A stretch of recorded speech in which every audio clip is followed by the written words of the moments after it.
আমাদিকে কখন ফোন করে? কুরবানির সময়, মানে কান কাটা গরু কিনছে, না হলে খোঁড়া কিনছে।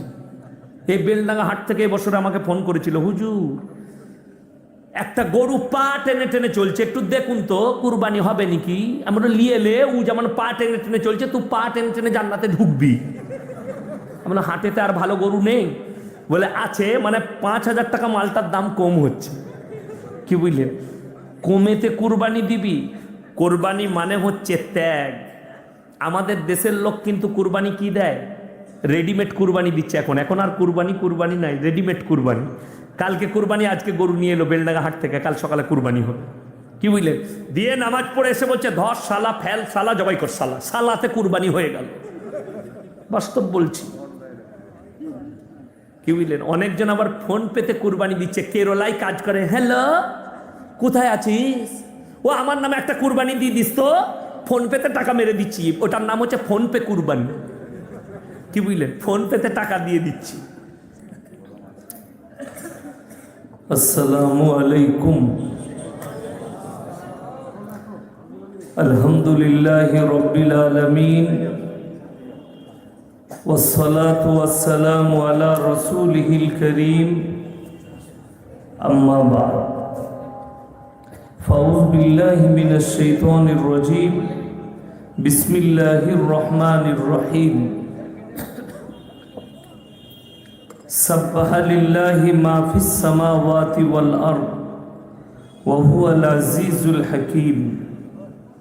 লাহু মুলকুস সামাওয়াতি ওয়াল আরদ ইউহয়ী ওয়া ইউমীতু ওয়া হুয়া আলা কুল্লি শাইইন কাদির। হুয়াল আউয়ালু ওয়াল আখিরু ওয়াল যাহিরু ওয়াল বাতিন ওয়া হুয়া বিকুল্লি শাইইন আলীম। ওয়া ইলা মাদিয়ানাকা ফাউযু বিল্লাহি মিনাশ শাইতানির রাজীম। বিসমিল্লাহির রহমানির রহিম। ইয়া আইয়ুহাল মুযাম্মিলু কুমিল লাইলা ইল্লা কলিলা নিসফাহু আও ইনকুস মিনহু কলিলা আও জিদ আলাইহি ওয়া রাত্তিলিল কুরআনা তারতিলা ইলা আখিরিল আয়াহ। খায়রুকুম মান তাআল্লামাল কুরআনা আল্লামাহু কামা ক্বালা আলাইহিস সালাতু ওয়াত তাসলিম।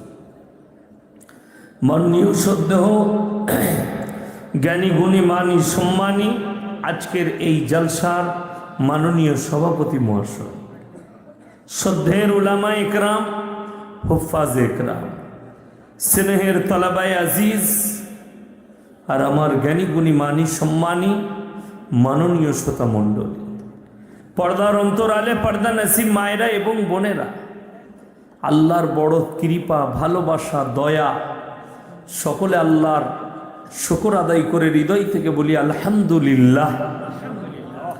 তারপরে পরে বিশ্ব নবী জনাবে মুহাম্মাদুর রাসূলুল্লাহ, সকলে বলুন সাল্লাল্লাহু আলাইহি ওয়াসাল্লাম। তেনার প্রতি শতকোটি দরুদ বর্ষিত হোক, বলুন আমিন সুম্মা আমিন। সবাই একবার দরুদে ইব্রাহিম পাঠ করি। আল্লাহুম্মা সাল্লি আলা মুহাম্মাদিন ওয়া আলা আলি মুহাম্মদ কামা সাল্লাইতা আলা ইব্রাহিমা ওয়া আলা আলি ইব্রাহিম ইন্নাকা হামিদুম মাজিদ। আল্লাহুম্মা বারিক আলা মুহাম্মাদিন ওয়া আলা আলি মুহাম্মদ কামা বারাকতা আলা ইব্রাহিমা ওয়া আলা আলি ইব্রাহিম ইন্নাকা হামিদুম মাজিদ। গুটি কয়েক কথা আলোচনা করব। আল্লাহ আমাদের সকলকে আমলের তৌফিক দান করুক, বলুন আল্লাহুম্মা আমিন।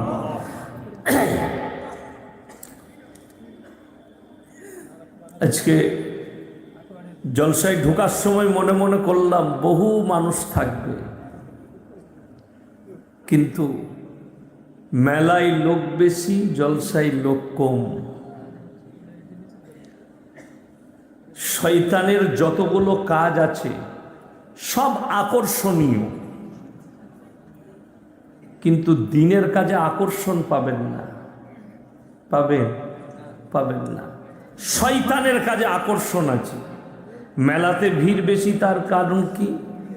মেলা ইসলামে জায়েজ তো নাকি? কথা বলে না, জায়েজ আছে? মেলা জায়েজ নেই। কেন হারাম? নির্জনে নারী পুরুষ যেখানে এক কাছে হবে, সেইখানে তৃতীয় নম্বর যে হাজিরি দেয় তার নাম হচ্ছে শয়তান। শয়তান দারুণ জিনিস। কোরআনে আছে, ইন্নাশ শাইতানা লিল ইনসানি আদুব্বুম মুবিন। শয়তান হচ্ছে মানুষের প্রকাশ্য দুশমন। আপনি নামাজ পড়েন, শয়তান কিন্তু সাইডে মসজিদের বাইরে দাঁড়িয়ে কান্নাকাটি করে। আপনি কোরআন পড়বেন, শয়তান কান্নাকাটি করবে। যে সমস্ত ভাইয়েরা মায়েরা দান করলেন, শয়তান কিন্তু কাঁদছে, এরা ভালো কাজে লিপ্ত হচ্ছে। শয়তানের দুঃখ। কিন্তু কেউ যদি মদ খায়, শয়তান খুশি হয়। কেউ যদি ব্যভিচার করে, শয়তান আরো খুশি হয়। কেউ যদি সুদ খায়, শয়তান খুশি হয়। কেউ লটারি কাটলে শয়তান খুশি হয়, উৎসাহ দেয়। শয়তানের প্রত্যেকটা কাজে আকর্ষণ। আকর্ষণটা বলে দিই, মেলাতে কিন্তু নামাজি মুসল্লি বেশি ছিল না বেনামাজি বেশি ছিল? কথা বলে না? তার মধ্যে কিন্তু যুবক বেশি ছিল, ঠিক কি না? আমাদের যুবকরা বেশি ছিল। তার কারণ হচ্ছে ওদের কাছে আকর্ষণ হচ্ছে নারী, বদকার নারী। জানি না হাসানপুরের মায়েরা আজকে জলসার পরে বলবে, এই আটকুড়োর বেটা মৌলবীকে আর জীবনে দাওয়াত দিবি না। কিন্তু আমি বাস্তব বলে যাচ্ছি একটা কথা, যে সমস্ত মায়েরা, বালিগা মেয়েরা যারা মেলায় উপস্থিত হয়েছে, তারা একজনাও নেক মমিনা হতে পারে না। সব বদকার নারী। আপনার মেয়ে হতে পারে, আমার মেয়ে হতে পারে, আপনার স্ত্রী, আমার স্ত্রী, আপনার বোন, আপনার বিটি। এটা বড় কষ্টের বিষয়। জলসাতে আমি মাত্র এখানে দেখতে পাচ্ছি খুব জোর 500 থেকে 1000টা লোক হবে, ঠিক কি না? তার বেশি হবে না। কি খানা খাইয়েছে জলসাওয়ালারা তাও জানি না। আমার মাদ্রাসার জলসায় 20,000 শ্রোতা পাবে। 20,000 লোককে 100 টাকা কেজি চালে 30টা গরু জবাই করে বিরিয়ানি খাওয়ায়। 30টা গরু জবাই হয়, 100 টাকা কেজি চাল। গতবারে 104 টাকা নিয়েছে। আমি 2 বছর পরে আমাদের মাদ্রাসার জলসা হয়, সামনে বছরে করব, 115 থেকে 20 টাকা কেজি দিবে ওই চালটা। ওয়াগা চাল, 1 নম্বর চাল। বাবুর্চি শুধু 70,000 টাকা নেয়। হাঁড়ির ভাড়া আলাদা, সব তামার হাঁড়ি থাকে। আমার জলসায় একটা মেয়ে দেখাতে পারবেন না রাস্তায়। এটা হচ্ছে খুশির খবর। বড় কষ্টের বিষয়, মুর্শিদাবাদের জলসা হলে মেলা না বসলে জলসা মানায় না। রাগ করেন না, আমাকে দাওয়াত দিবেন না, ঠিক আছে। আমি যদি এটা না বলি, আল্লাহর কাছে পাকড়াও হতে হবে। অন্যায়কে সামনে দেখে সেটা বলো, যদি তোমার সুযোগ থাকে। এই উলামারাও বলতে পারত, ইনাদিকে কিন্তু স্টেজে সুযোগ দেননি, আমাকে দিয়েছেন। ইনাকে যদি আমার জায়গায় বস করে দিতাম, ইনিও এই কথাটা সুযোগ পেত বলা। আমি সুযোগ পেয়েছি, আমি বলে যাচ্ছি। আমি যদি না বলি, প্রতিবাদ না করি, আমি আল্লাহর কাছে অপরাধী। ওই জন্যে কি করবেন জানি না, শুনেলেন এমন একটা পরিবর্তন পৃথিবীর কেমন ভাবে হয়েছে, কিয়ামত কেন হবে শুনেলেন। যারা আমার বাবাজি আছেন, যাদের 50-60 বছর বয়স হয়ে গেছে, তারা ভালো করে শুনবেন। তাদের জন্য বলছি, যে মায়েদের বয়স 50 পেরিয়ে গেছে, তারা শোনো। আগেকার যুগে আমাদের বাপ দাদরা, চাচারা, তারা যখন ছোট ছিল, আমাদের দাদরা, আমাদের নানা নানিরা, তাদের যুগে তারা মিথ্যা কথা বলতে ভয় খেত, পাপ হবে বলে, গুনাহ হবে বলে। আর এখন লোক সত্য কথা বলতে ভয় খায়, আমার কলারটা ধরবে বলে। এটাই হচ্ছে কিয়ামতের আলামত। এই উলামারা, অনেকজন মনে করে ইয়াসিন ভাই এতগুলো হক কথা বলে, ইয়াসিন ভাই এত পাওয়ারফুল কথা বলে, আমি আমাদের ইমাম সাহেব বলতে পারি না। আবে তোর ইমাম বললে কালকে সকালে তার ইমামকে তুই তাড়াবি। কিন্তু আমার ইয়াসিনের চাকরি যাবার ভয় নাই। ভয় আছে হাসানপুরের লোক যদি বলে আপনাকে জলসা করতে হবে না, আমি নেমে যাবো, ঘর চলে যাব। কিন্তু পাশের গ্রামের লোক আমাকে দাওয়াত দিবে।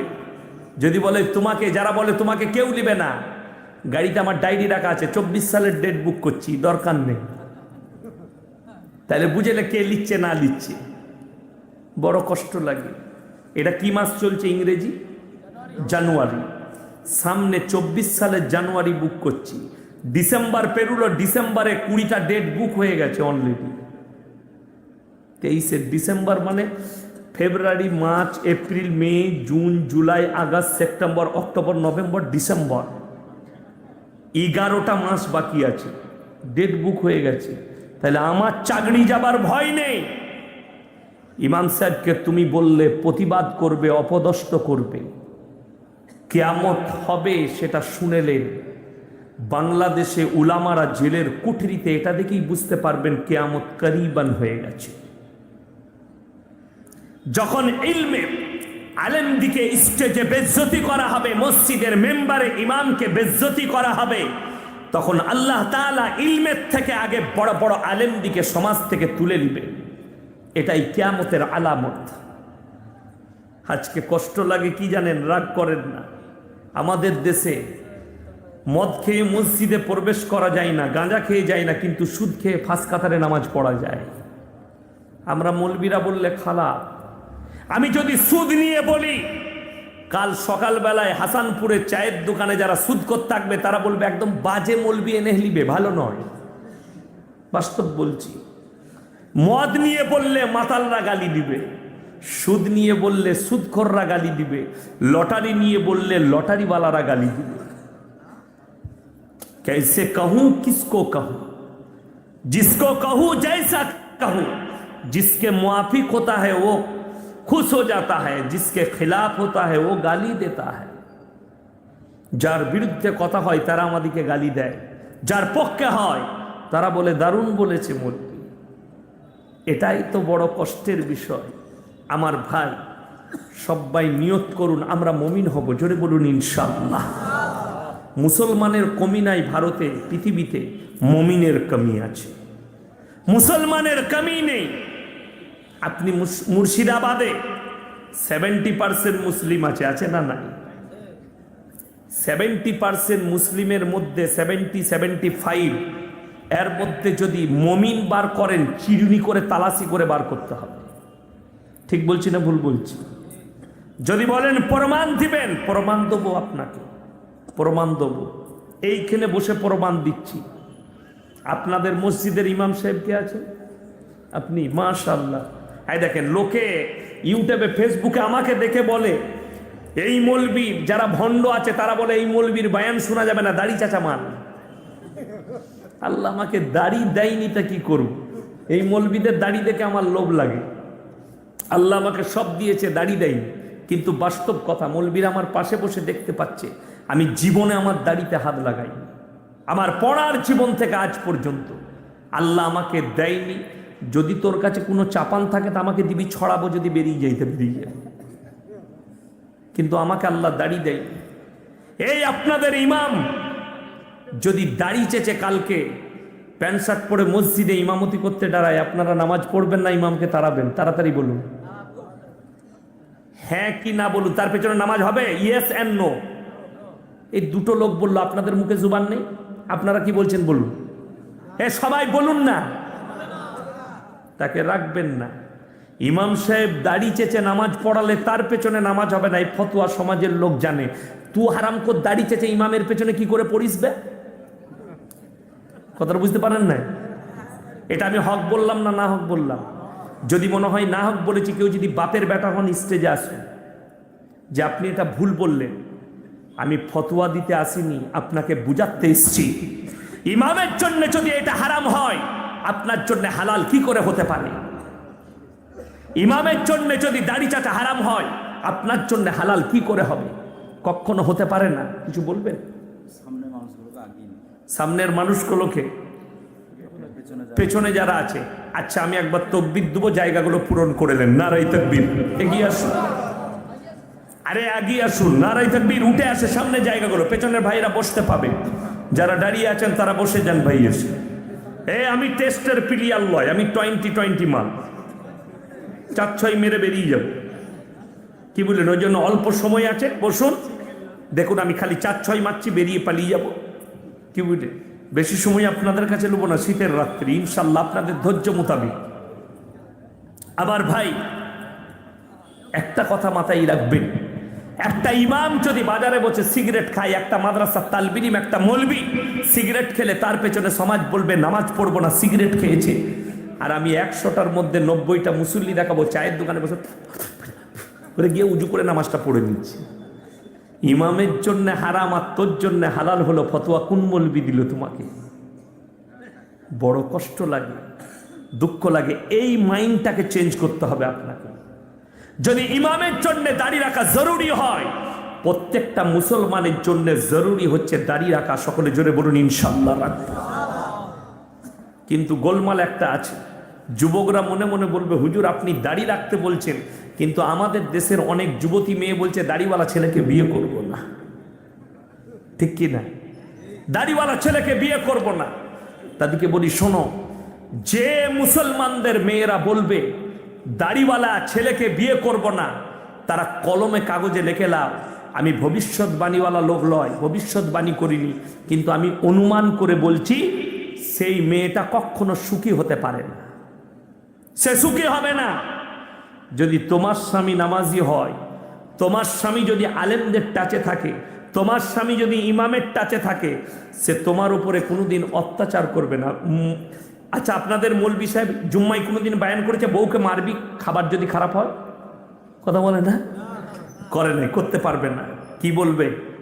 ইমাম সাহেব বলবে বিবি যদি একটু অপরাধ করে, যদি তরকারি খারাপ হয়, তার সঙ্গে খারাপ ব্যবহার করো না, বলো মারাত্মক হয়েছে, এটা মুমিনের কাজ। কিন্তু বড় কষ্ট লাগে, আমরা আলেমের টাচে থাকতে পারি না। এইখানে 10টা 12টা মোবাইল লেগেছে। আজকে আমাকে রাস্তাঘাটে চা খেতে আমাকে ভয় লাগছে। কেন জানেন? গোটা পশ্চিমবাংলার হিন্দু মুসলিম সবাই চিনে ফেলেছে এই মৌলবি ভাইরা, ওই জন্য চা খেতে নামতেও ভয় লাগছে। আমি মুর্শিদাবাদ ছাড়া কোথাও নামি না। কালকে আমি কলকাতা গেছি, 24 পরগনা, উত্তর 24 পরগনা, হাড়োয়া, আমি এক জায়গায় চা খেতে নামি। কেন? একদিন দেখেছি আমি এয়ারপোর্টের রাস্তায় একদিন চা খেতে নামলাম, বসে আছি, যতগুলো একটা হিন্দু ব্যক্তি এসে বললে স্যার আপনার বক্তব্য শুনেছি ইউটিউব থেকে। আমার মনে মনে হলো সবাই চিনে ফেলেছে। এই আজকে আপনাদের ঠিক দৌলতাবাদ পেরিয়ে একটা রেস্টুরেন্ট হয়নি, ওই রেস্টুরেন্টে কফি খেতে ঢুকেছিলাম, তো গাদা মুসলমানদের ছেলে এসে ভালোবাসে, জড়িয়ে ধরলে, একজন বললে কফির পয়সা আপনাকে দিতে দেবো না, আমি দেবো, সে খাওয়ালো, আমি দোয়া দিলাম। তো অনেকজন এসে বুকে মিলালো। আমি মুর্শিদাবাদ বলে নামলাম, এগুলো ভালোবাসার মানুষ, কিন্তু বাকি জানি না কার মনে কি আছে, কে কি করবে, ওই জন্য নামতে ভয় লাগে।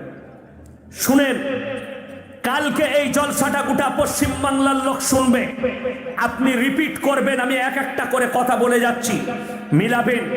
এই রকম 100টা নয়, 1.5 থেকে 2 লাখ মিডিয়া খালি ইসলামের বিরুদ্ধে চক্র শুরু করেছে। কোরআনকে মিটিয়ে দাও, দাড়ি টুপি মিটিয়ে দাও, ইসলামকে মিটিয়ে দাও, ভারত থেকে মুসলমানকে পৃথিবীর বুক থেকে মিটিয়ে দাও। আমি বলিনি, মিডিয়ার সামনে প্রকাশ হয়েছে।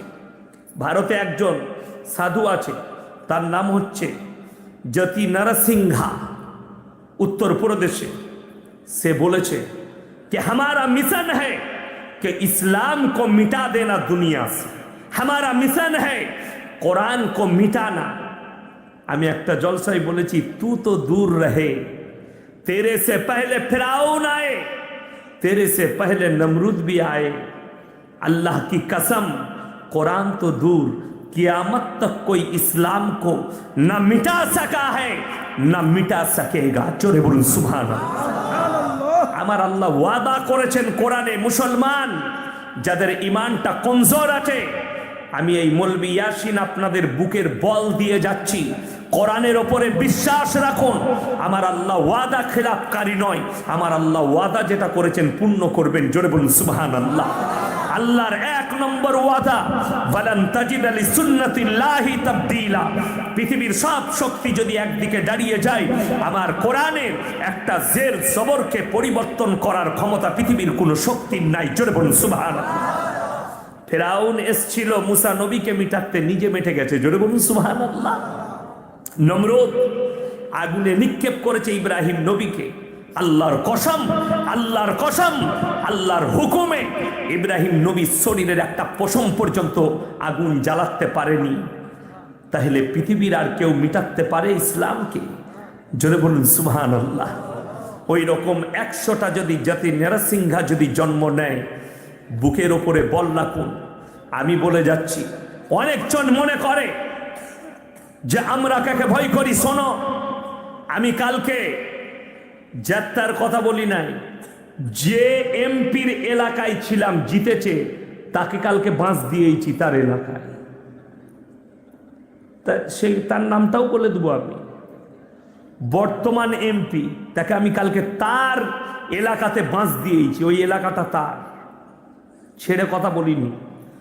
আল্লাহর কসম, যতদিন বেঁচে থাকবো দোয়া করবেন, জানো আল্লাহকে ছাড়া পৃথিবীর কেউ কি যেন ভয় না করি। জোরে বলুন ইনশাআল্লাহ। আমি আমার দেশের প্রধানমন্ত্রীজি মোদিজিকে রেসপেক্ট করি, আমার দেশের গৃহমন্ত্রী অমিত শাহজিকে রেসপেক্ট করি, সম্মান করি, যেহেতু আমাদের দেশের তিনি প্রধানমন্ত্রী, তিনি আমার দেশের গৃহমন্ত্রী, আমি রেসপেক্ট করি। কিন্তু আল্লাহর কসম, না মোদিকে ভয় খায়, না অমিত শাহকে ভয় খায়, না যোগীকে ভয় খায়, আর না মৃত্যুকাল পর্যন্ত খাবো। জোরে বলুন ইনশাআল্লাহ। ভয়ের কোনো স্থানই নাই। সম্মান করব আমাদের দেশে, আমাদের রাজ্যের মুখ্যমন্ত্রী শ্রী মমতা ব্যানার্জি, তিনাকে সম্মান করি, রেসপেক্ট করি। আল্লাহর কসম, ভয় কিন্তু খাই না, ভয় আল্লাহকে খাবো। কালকে আমি ওটাই বলে এসেছি। আমাদের রাজ্যের একজন এমএলএ এমপি, তার নাম হচ্ছে নুসরাত জাহান, তার একটা স্পিচ আমাকে একজন পাঠিয়েছে, স্পিচ দিয়েছে একটা মিডিয়ার সামনে, যে এ মৌলবি লোক, তাকে একজন অ্যাঙ্কার আছে, তার নাম হচ্ছে রবিশ কুমার, 1 বছর আগে তাকে ডেকেছিল, ওটা সে ছিল। আর তার সঙ্গে ছিল একটা আমাদের এমএলএ, তার নাম হচ্ছে মিমি চক্রবর্তী, দুজনাই আর্টিস্ট, পাশাপাশি বসে আছে। তাকে জিজ্ঞেস করছে নুসরতকে, कि आप जो ये सिंदूर लगाई है और आप हाथ में जो सांका पहनी है, इसके बारे में तो उलामा लोग फतवा दे रहा है। तो से की बोलचे जाने, बोले हम तो ईमान वाले हैं, हमारे अंदर ईमान है। किसके ऊपर? बोले हम हमारा रब को मानते हैं। बोले मैं हाजी साहब का बेटी हूं। हाजी साहेबेर बेटी होले पाप करलू জান্নাতে যাবে তো? ঠিক তো কথা বলে না? না, হাজি সাহেবের বিটি হোক আর মৌলবীর বিটি হোক, হাজি সাহেবের স্ত্রী হোক আর মৌলবীর স্ত্রী হোক, সে যদি পাপ করে, তুমি যদি বলো আমি হাজির বিটি, আমি মুমিন আর আমি জান্নাতে যাব, তাইলে হযরতে নূহ নবীর স্ত্রী কি অপরাধ করলো? পয়গম্বরের স্ত্রী। লূত নবীর বিবি কি অপরাধ করলো? পয়গম্বরের স্ত্রী। আল্লাহ কোরআনে লাকির টেনে দিয়েছে কিয়ামত পর্যন্ত, যে তাদের স্বামীরা নবী, আমার 2 জন নবী চুপ করে দাঁড়িয়ে থাকবে, তাদের বিবিরা জাহান্নামে যাবে। যাদের বিশ্বাস হয়নি, কোরআনের আয়াত খুলো।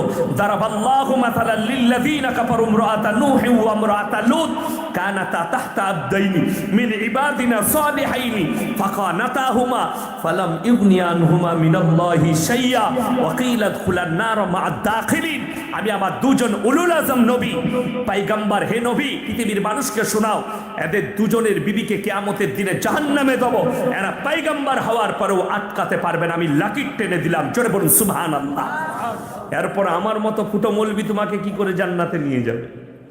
বড় কষ্ট লাগে। শুধু এই বলে ছেড়ে দেয়নি, বলছে हम ईमानदार हैं, हमारे अंदर ईमान है।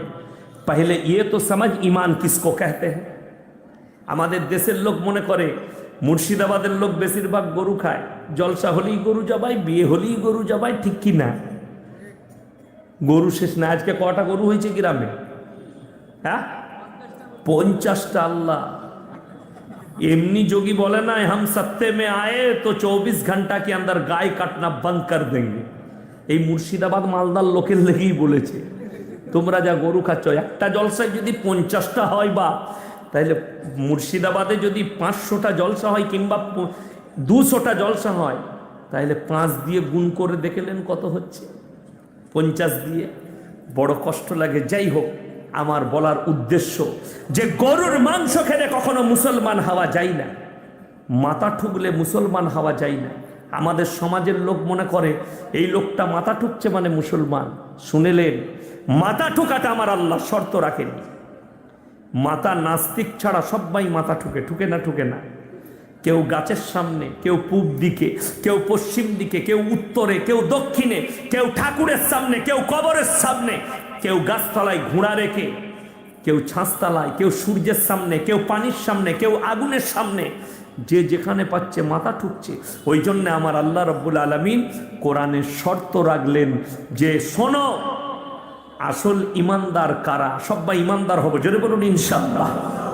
আমার আল্লাহ রব্বুল আলামিন কোরআনে বললেন, লাইসাল বিররা আন তুওয়াল্লু ওয়ুজুহাকুম কিবালাল মাশরিকি ওয়াল মাগরিবি ওয়ালাকিন্নাল বিররা মান আমানা বিল্লাহ।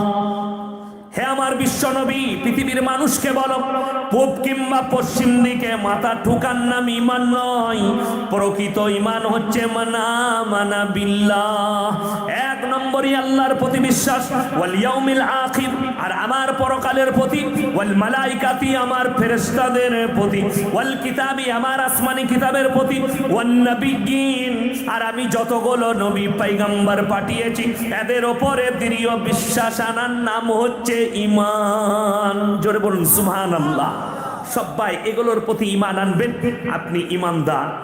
তুমি যদি এতই ভালো হও, শুনে তার দ্বিতীয় ভাষাটা আপনার এমপি, আপনার রাজ্যের এমপি, আমি সাবধান করছি, শোনো, আমি কোনো রাজনৈতিক বক্তা নয়, কিন্তু কোনো রাজনীতিওয়ালা যদি ও আলেমদিকে ছোট করে, কোনো রাজনীতিওয়ালা যদি কোরআনের বিরুদ্ধে কথা বলে, তার জবানটা টেনে ছিঁড়ে দেবার ক্ষমতা আমি রাখি।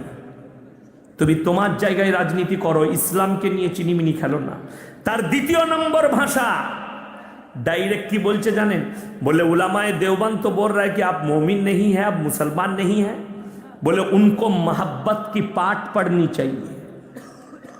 कदिके मौलवी दिके आरा मोहब्बत जाने ना दिके मोहब्बतेर पाठ पढ़ा दरकार। আমরা মৌলবীরা, আপনার বিয়ে হয়েছে তো ইমাম সাহেব? বিয়ে হয়েছে, মাশাআল্লাহ। ইনার স্ত্রীকে গিয়ে জিজ্ঞেস করে আসুন, কোনো আপনার স্ত্রী দিকে পাঠান। আমার বাড়িতে আমি দাওয়াত দিচ্ছি, যে কেউ চেক করতে চান, আমার স্ত্রী জীবনে বাজারে বসে একটা রুমালও কিনে নি, আমার গ্রাম থেকে শুরু করে এলাকার লোক শুনবে। কেউ যদি প্রমাণ দেয় আমার এলাকার লোক, তার জুতোর মালা পরে পশ্চিমবাংলায় বয়ান করবে।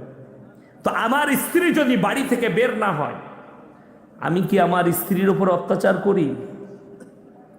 যদি এটা প্রমাণ লাও, কালকেই চলে এসো, আমি মাদ্রাসায় থাকবো, তোমার স্ত্রীকে পাঠাও আমার বাড়িতে, সে জিজ্ঞেস করবে আমার স্ত্রীকে আমি কতটা ভালোবাসি। এ বুকা, তোর মতো এমপি তু চলে আয়, তোকে দাওয়াত দিলাম নুসরাত, আমার বাড়িতে আয়।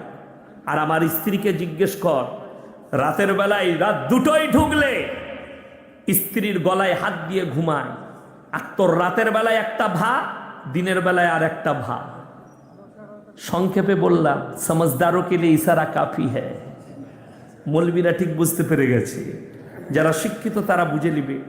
আমি গোটাটাই বলবো না, সংক্ষেপে বলে দিলাম। তোর পেটের বাচ্চা তুই বলছিস জানি না বাপকে, মিডিয়ার সামনে বলেছে, তো যে এইরকম হতে পারে, সে আমাদিকে মহব্বত শিখাবে? আপনার কটা বউ আছে? একটা, আমারও একটা। বড় কষ্ট লাগে। আমাদিকে বলছে এরা বউকে ভালোবাসে না, मोहब्बत नहीं मालूम उलमा को, मोहब्बत नहीं मालूम ये मौलवियों को। अगर मोहब्बत सीखनी है तो मैं तुम्हें दावत देता हूं, किसी अच्छे से मौलवियों से शादी कर ले, तुझे पता चल जाएगा ईमान किसे कहते हैं और इस्लाम किसे कहते हैं और मोहब्बत किसे कहते हैं। 1 লাখ টাকা বেতন পাই, বউ খালি বলছে গলায় দড়ি দেবো না, ইঁদুর মারা বিষ খাবো। খেপি, আমাদের বউরা বলছে বাপের ঘর যাব না। কি বুঝলে? আমাদের বউরা, মৌলবীদের বউরা 6000 বেতন পায়, 3000। আমাদের বউরা বাপের বাড়ি যেতে চাই না।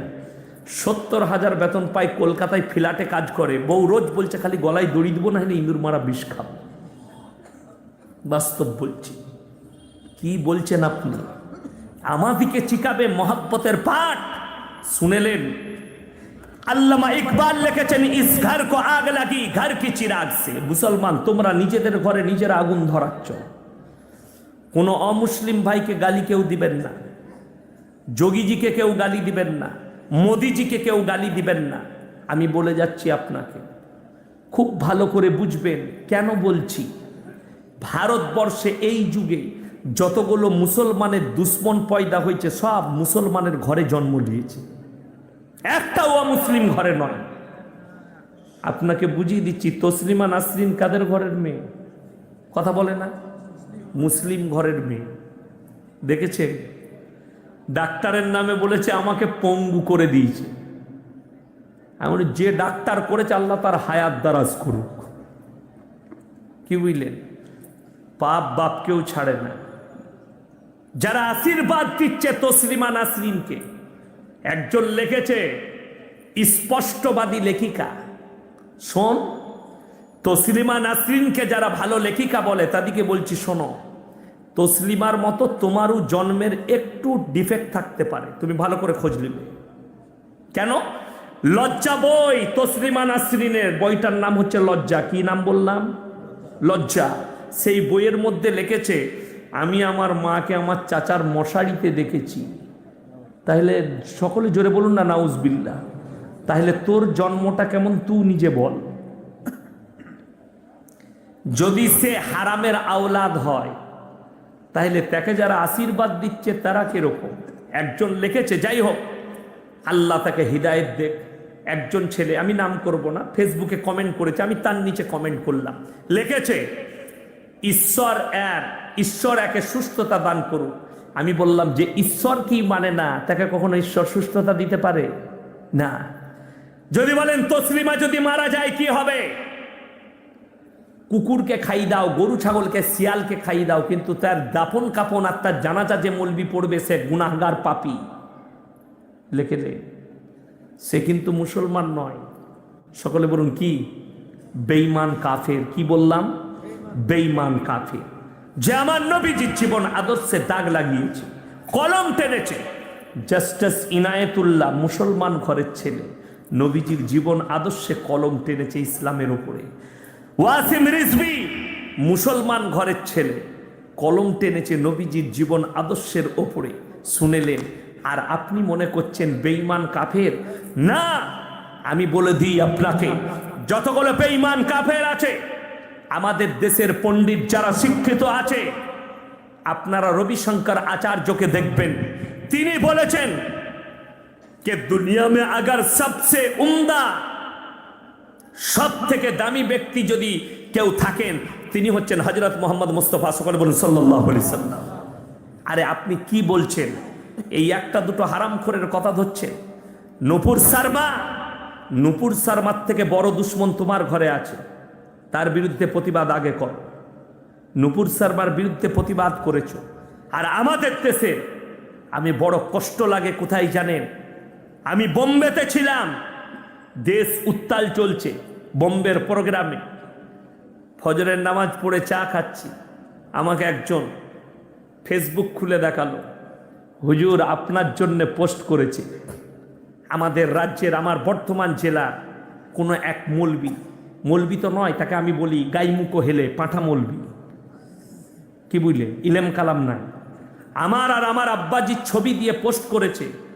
এই দুজন ব্যক্তিকে দুটো মৌলবিকে কোনো প্রতিবাদ সবাই খুঁজে পাওয়া যায়নি, লিখেছে, পোস্ট করেছে। আমি দেখলাম, আমি তো কোনো ধারে পাচ্ছে নাই। তারপরে দেখলাম লেখা আছে বর্ধমান জেলা জমিয়তের গুরু, সেই গ্রুপে আছে। বড় কষ্ট লাগে। আমি কোনো সংগঠনের বিরুদ্ধে নয়, কারো বিরুদ্ধে নয়। কষ্ট লাগলো এই জায়গায়, আমি কোথায় আছি না আছি। আর প্রতিবাদ কাকে বলে এই মূর্খ মৌলবি সেটা জানিই না, যেহেতু তো কাঠ মৌলবি, জানবে কি করে প্রতিবাদ কাকে বলে? যতগুলো কলকাতার রাজপথে প্রতিবাদ হয়েছে, যারা সামিল হয়েছে যারা সবাই পাপী। লেখেলেন, কাগজ থাকে তা কোনো বাপের বেটা মৌলবি থাকে তা নিয়ে আসুন। আমি প্রমাণ দিয়ে যাচ্ছি একটা একটা করে কেন পাপী। প্রতিবাদ ভাষার দ্বারা হয়, প্রতিবাদ দুয়ার দ্বারা হয়। লোকের পার্টি অফিস ভাঙচুর করে, হাওড়ায় প্রতিবাদ করতে গিয়ে দোকান ভাঙচুর করেছে মুসলমান যুবকরা, আর পার্টি অফিস ভাঙচুর করেছে। এটা কখনো আমার নবীজির উম্মত হতে পারে না। আমি বলে যাচ্ছি চ্যালেঞ্জ ছুড়ে, যদি বলো আপনাদের দেশে কুকুর কামড়ালে কুকুরকে কামড়ান তো ঘুরিয়ে? কথা বলে না? কামড়াবেন? আপনি যদি কামড়িয়ে দেন আপনিও কুকুর হয়ে যাবেন, হবেন না? হবেন না। কুকুরকে কামড়ানো যাবে না, কুকুরের জন্য ইঞ্জেকশন দিতে হবে, না হলে ভ্যাকসিন দিতে হবে। কুকুরে কামড়ানো ইঞ্জেকশন পাওয়া যায় না। নুপুর শর্মার ভ্যাকসিন আমাদের মতো মৌলবীরা। আমি শুনেলেন ফেসবুক আর ইউটিউবে 14,000-এর বেশি জলসা ছুটছে আমার। বার করে দেখুন আমি কতগুলো প্রতিবাদ করেছি, আর এমন প্রতিবাদ করেছি গালি দিয়ে নয়। আল্লাহ নবীর হাদিস, তোমরা কারুর দেবদেবীকে গালি দিও না, কারুর ধর্মকে তোমরা গালি দিও না, কারুর ধর্মকে খারাপ বলো না, নিজেরটাকে ছেড়ে দিও না। নুপুর শর্মা বলেছে নিজের ক্ষতি করেছে, তার বলাতে ইসলামের লাভ হয়েছে। জোরে বলুন সুবহানাল্লাহ। যদি বলেন কি করে, আমরা মানুষকে বুঝাতে পারছি যে নুপুর শর্মা কত বড় রং বলেছে, কত বড় ভুল বলেছে। আল্লাহ নবী সাল্লাল্লাহু আলাইহি সাল্লাম 6 বছর বয়সে মা আয়েশা সিদ্দিকা রাদিয়াল্লাহু তাআলা আনহাকে নিকাহ করেছিলেন, ঠিক কি না? কথা বলে না? ঠিক। এই ভাষাটাও নুপুর শর্মার ঠিক। নুপুর শর্মা এটাও বলেছে 9 বছর বয়সে সংসার চালু করেছে, কিন্তু তার বলার পদ্ধতিটা, টেকনিকটা আলাদা, ওই টেকনিকটা খারাপ। কিন্তু সে বলেছে নবীজি 6 বছরের মা আয়েশাকে বিবাহ করেছে। কথাটা ঠিক, ঠিক না ভুল বলেছে? ঠিক। কিন্তু তার বলার প্রচেষ্টা নবীজিকে ব্যভিচারী বলতে চেয়েছে। জোরে বলুন নাউজুবিল্লাহ। এটাই হচ্ছে তার গালাত। আমি দোয়া করেছি, আল্লাহ নুপুর শর্মার তকদিরে যদি ঈমান থাকে তুমি ঈমান দান করো, তা না হলে একে পৃথিবীর মানচিত্র থেকে মুছে দাও। এর থেকে বড় হাতিয়ার আর কিছু মুসলমানের কাছে, মুমিনের কাছে থাকতে পারে না, ঠিক কি না? আমার ভাই, যদি বলেন তোমার দোয়া কি কবুল হয়ে যাবে, শোনো, তোমার জানা নয়, বুখারী শরীফের রেওয়ায়েতে আছে, বান্দা যখন আমার কাছে দোয়া চায় আমি হয় সঙ্গে সঙ্গে কবুল করি, হে আমার নবী, তা না হয় কিছুদিন পরে কবুল করব, তা না হয় এক একটা দোয়ার বদলা আমি আমার বান্দাকে কিয়ামতের দিনে ফেরত দেবো। জোরে বলুন সুবহানাল্লাহ। আপনি দোয়া চান, আল্লাহ কবুল করে নিতেও পারে, কিছুদিন পরেও করতে পারে, এক একটা দোয়ার বদলা দিবে। শুনেলেন? এরপরে যদি এই ভাষাটার কারণে লোকের দোকান ভাঙচুর করতে হয়, পার্টি অফিস ভাঙচুর করতে হয়, কলকাতা জ্যাম করে, শোনো, কলকাতা জ্যাম হয়ে গেছে, হাই রোডের ওপরে, দিল্লি রোড আর বোম্বে রোডের ওপরে হাজার হাজার পেশেন্ট, হাজার হাজার রুগী, অনেক মেয়ে প্রসব বেদনায় কতরিয়েছে, লাইন দিয়ে দাঁড়িয়ে থেকেছে, তাদের বাচ্চা প্রসব রাস্তার মধ্যেই হয়ে গেছে। হয়তো কেউ মারা গেছে, ক্যান্সারের রুগী, কেউ হার্টের রুগী, ঢুকতে পারেনি, কলকাতা মারা গেছে, তার সমস্ত পাপের দায়ী হবে এরা। ইসলাম এইভাবে প্রতিবাদ বলেনি। এই জলসার স্টেজে প্রতিবাদ করছি, এটা কি প্রতিবাদ নয়? তাড়াতাড়ি বলুন। প্রতিবাদ। এই ভাষাটা তার কানে পৌঁছাবে, পৃথিবীর মানুষ ইউটিউব আর ফেসবুকের মাধ্যমে শুনবে। শোনো, যদি এটার লেগে তোমার দোকান ভাঙচুর আর রোড জ্যাম করতে হয়, বেলডাঙ্গা বাজার আর দৌলতাবাদ বাজার যদি জ্যাম করে মানুষকে কষ্ট দিতে হয়, আমার নবীজি সাল্লাল্লাহু আলাইহি সাল্লামকে যারা রক্তাক্ত করেছে কুফফারে মক্কা, তাদেরকে কি শাস্তি দেওয়া দরকার ছিল? জিবরিল আমিন বললেন, ইয়া রাসূলুল্লাহ, আপনি যদি একবার বলেন আমি একটা পর মারব, পৃথিবীটা 7 বার ধ্বংস হবে। আল্লাহর নবী চোখের পানি ফেলিয়ে বললে, হে জিবরিল, আমি চাই না যে এরা ধ্বংস হয়ে যাক, আমি চাই যেন এরা আমার প্রতি ঈমান আনয়ন করে। আমি কালকে আবার যাব তাদেরকে দাওয়াত দিতে। জোরে বলুন সুবহানাল্লাহ। আপনারা জানেন, ইতিহাস পড়ুন, উলামাদের পাশে বসুন, সাহাবীদের উপরে কি বুলডোজার চালিয়েছে অত্যাচারের বেঈমান কাফেররা। হযরতে সাইয়্যিদানা বেলাল হাবশী রাদিয়াল্লাহু তাআলা আনহু হাত পা বেঁধে কোমরে আগুন ধরিয়ে দিয়েছে, রক্ত আর মাংস আর চর্বি গলে গলে পড়েছে আগুনের উপরে, আগুন নিভিয়ে গেছে। হযরতে আম্মার ইবনে ইয়াসির তার মায়ের দুটো পায়ে উট বেঁধে দুদিকে তাড়িয়ে দিয়েছে, উটগুলো আখ ফাড়ার মতো ফাড়া গেছে। আল্লাহর নবী চোখটা পানিতে ভরে গেছে। হযরতে উসমানে গনি রাদিয়াল্লাহু তাআলা আনহু হাত পা বেঁধে গরম বালুতে 40 দিন ফেলে রেখে পানি দেয়নি, 40 দিন। হযরতে উসমানে গনি রাদিয়াল্লাহু তাআলা আনহু নবীজির কাছে আরজি রাখলেন, ইয়া রাসূলুল্লাহ, আমি উসমানে গনিকে পানি পান করাতে চাই। নবীজি অর্ডার দিলেন, যাও আমার উসমানে গনিকে পানি পান করিয়ে এসো।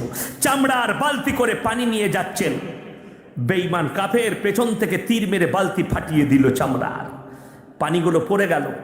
হযরত উসমানে গনির কাছে যখন পৌঁছেছে, ওই পেছনের চামড়ার বালতিতে আর এক টোপো পানি নেই, সব পড়ে গেছে। হযরত উসমানে গনিকে বুকে জড়িয়ে কাঁদতে লাগলেন আর বললেন, হে উসমানে গনি, আমি তোমার কাছ পর্যন্ত পানি পৌঁছাতে পারিনি, বেঈমান আমার বালতি ফাটিয়েছে। হযরত উসমানে গনি বুকে জড়িয়ে বললে, আল্লাহর কসম করে বলছে, হে আলী, তুমি আমার বুকে জড়িয়েছো, আমার আল্লাহ আমার পিপাসা মিটিয়েছে। জোরে বলুন সুবহানাল্লাহ। আমার ভাই, শুধু তাই নয়, ফজরের নামাজে হযরতে উমরে ফারুক রাদিয়াল্লাহু তাআলা আনহুকে ভোঁজালি মারা হয়েছে। রক্তাক্ত অবস্থায় হযরতে উমর পড়ে রইলেন। যে বেঈমান এসছিল ভুজালি মারতে, সাহাবীরা এত জমাটভাবে নামাজ পড়েছেন, তারা আর বেরিয়ে পালাতে পারেনি। নামাজের পরে অ্যারেস্ট হয়েছে। সাহাবীদিকে জিজ্ঞেস করলেন হযরতে আমিরুল মুমিনিন উমরে ফারুক রাদিয়াল্লাহু তাআলা আনহু, আজকে আমি কার দ্বারা ক্ষতবিক্ষত হয়েছি? বলে, বেঈমানের চর লুলুর দ্বারা। হযরতে উমর বললেন, আমি আল্লাহর শুকর আদায় করছি, আমাকে কোনো মুসলমানে মারেনি, আমাকে একজন বেঈমান কাফের মেরেছে, আমি শহীদের দরজা পাবো। জোরে বলুন সুবহানাল্লাহ। আজকে বলুন, একটা মুসলমান আর একটা মুসলমানকে মারছে, তারা নিজেদেরকে মুসলমান বলে পরিচয় দেয়। একটা মুসলমান আজকে বাপ বেটার গায়ে হাত তুলছে, বেটা বাপের গায়ে হাত তুলছে। আমার নবীজি সাল্লাল্লাহু আলাইহি সাল্লাম, বুখারী শরীফের হাদিস, তোমরা ততক্ষণ পর্যন্ত মুমিন হতে পারবে না যতক্ষণ পর্যন্ত তোমার কাছ থেকে তোমার প্রতিবেশী সুরক্ষিত নয়। আপনি ভেবে দেখুন, বুকে হাত দেন, আপনার কাছ থেকে আপনার প্রতিবেশী সুরক্ষিত কিনা, আপনার কাছ থেকে আপনার বাবা মা খিদমত পায় কিনা। আজকে বড় কষ্ট লাগে, দুঃখ লাগে। শুনেলেন হযরতে উমরে ফারুক রাদিয়াল্লাহু তাআলা আনহু, হযরতে উসমানে গনি রাদিয়াল্লাহু তাআলা আনহু কোরআন পড়ছেন, বুকের উপরে চেপে বেঈমান ছুটে এসে বুকেতে ভুজালি মেরেছে, রক্তে ছিটে ফিক দিয়ে গিয়ে কোরআনের আয়াতে লেগেছে, কোরআনের পৃষ্ঠায় লেগেছে। সে কোরআন এখনো সমর ক্রান্তের লাইব্রেরিতে আছে। আপনি দেখা মাত্র আপনার চোখ পানিতে ভরে যাবে। উসমানে গনির রক্ত এখনো পর্যন্ত টকটক করছে সমর ক্রান্তের লাইব্রেরিতে।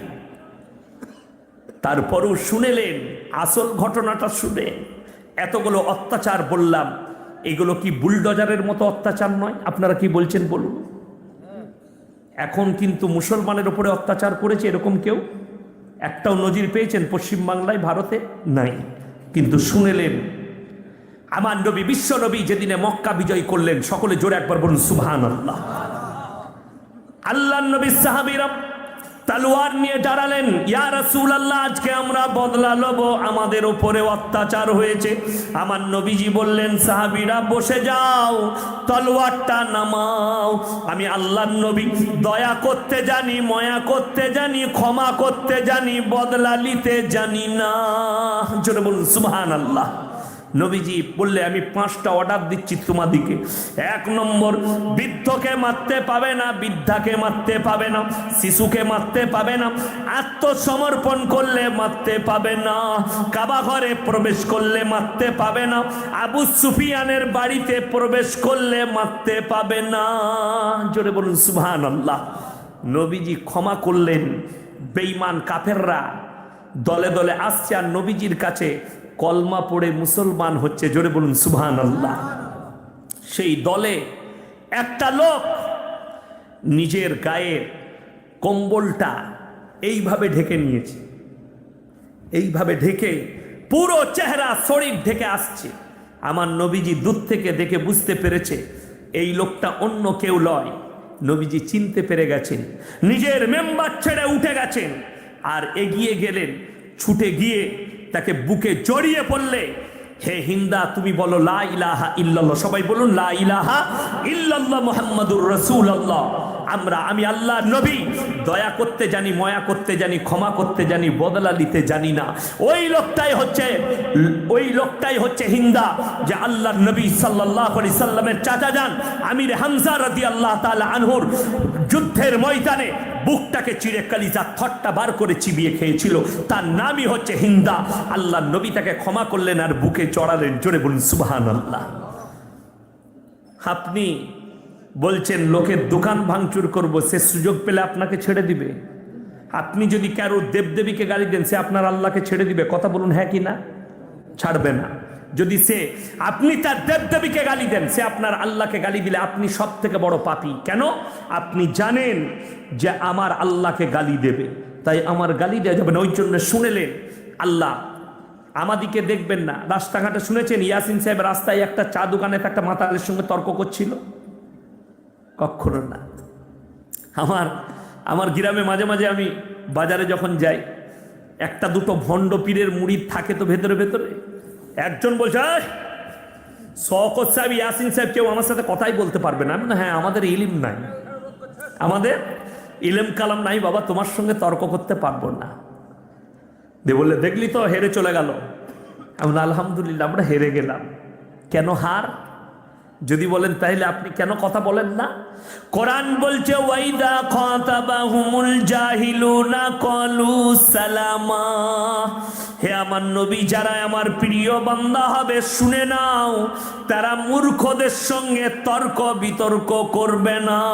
যার আল্লাহ সম্পর্কে জ্ঞান নেই, দিন সম্পর্কে জ্ঞান নেই, কোরআন সম্পর্কে জ্ঞান নেই, আমার নবীজি সম্পর্কে জ্ঞান নেই, তারা কখনো তর্ক বিতর্ক মূর্খদের সাথে করবে না। জোরে বলুন সুবহানাল্লাহ। সালাম যখন দেখবেন আল্লাহর বিরুদ্ধে কেউ কথা বলছে বাজারে, কোরআনের বিরুদ্ধে বলছে, তাকে বলুন আসসালামু আলাইকুম, কথা বলার সময় নেই, পরে বলবো ভাই, পালিয়ে যা। বুঝতে পেরেছেন না পারেননি? এটা আমি যারা মুমিন আছেন, নামাজি আছেন, তাদেরকে শিক্ষা দিলাম। কার সঙ্গে? মূর্খর সঙ্গে। যখন দেখবেন এই লোকটার মধ্যে ইলম নাই, কিংবা গাঁজা খেয়ে আছে, কি বুঝলেন, কিংবা কিছু দেখবেন বাংলাদেশের একটা নতুন মাল বেরিয়েছে, তার নাম হচ্ছে কি সরকার বটে, আনোয়ার সরকার।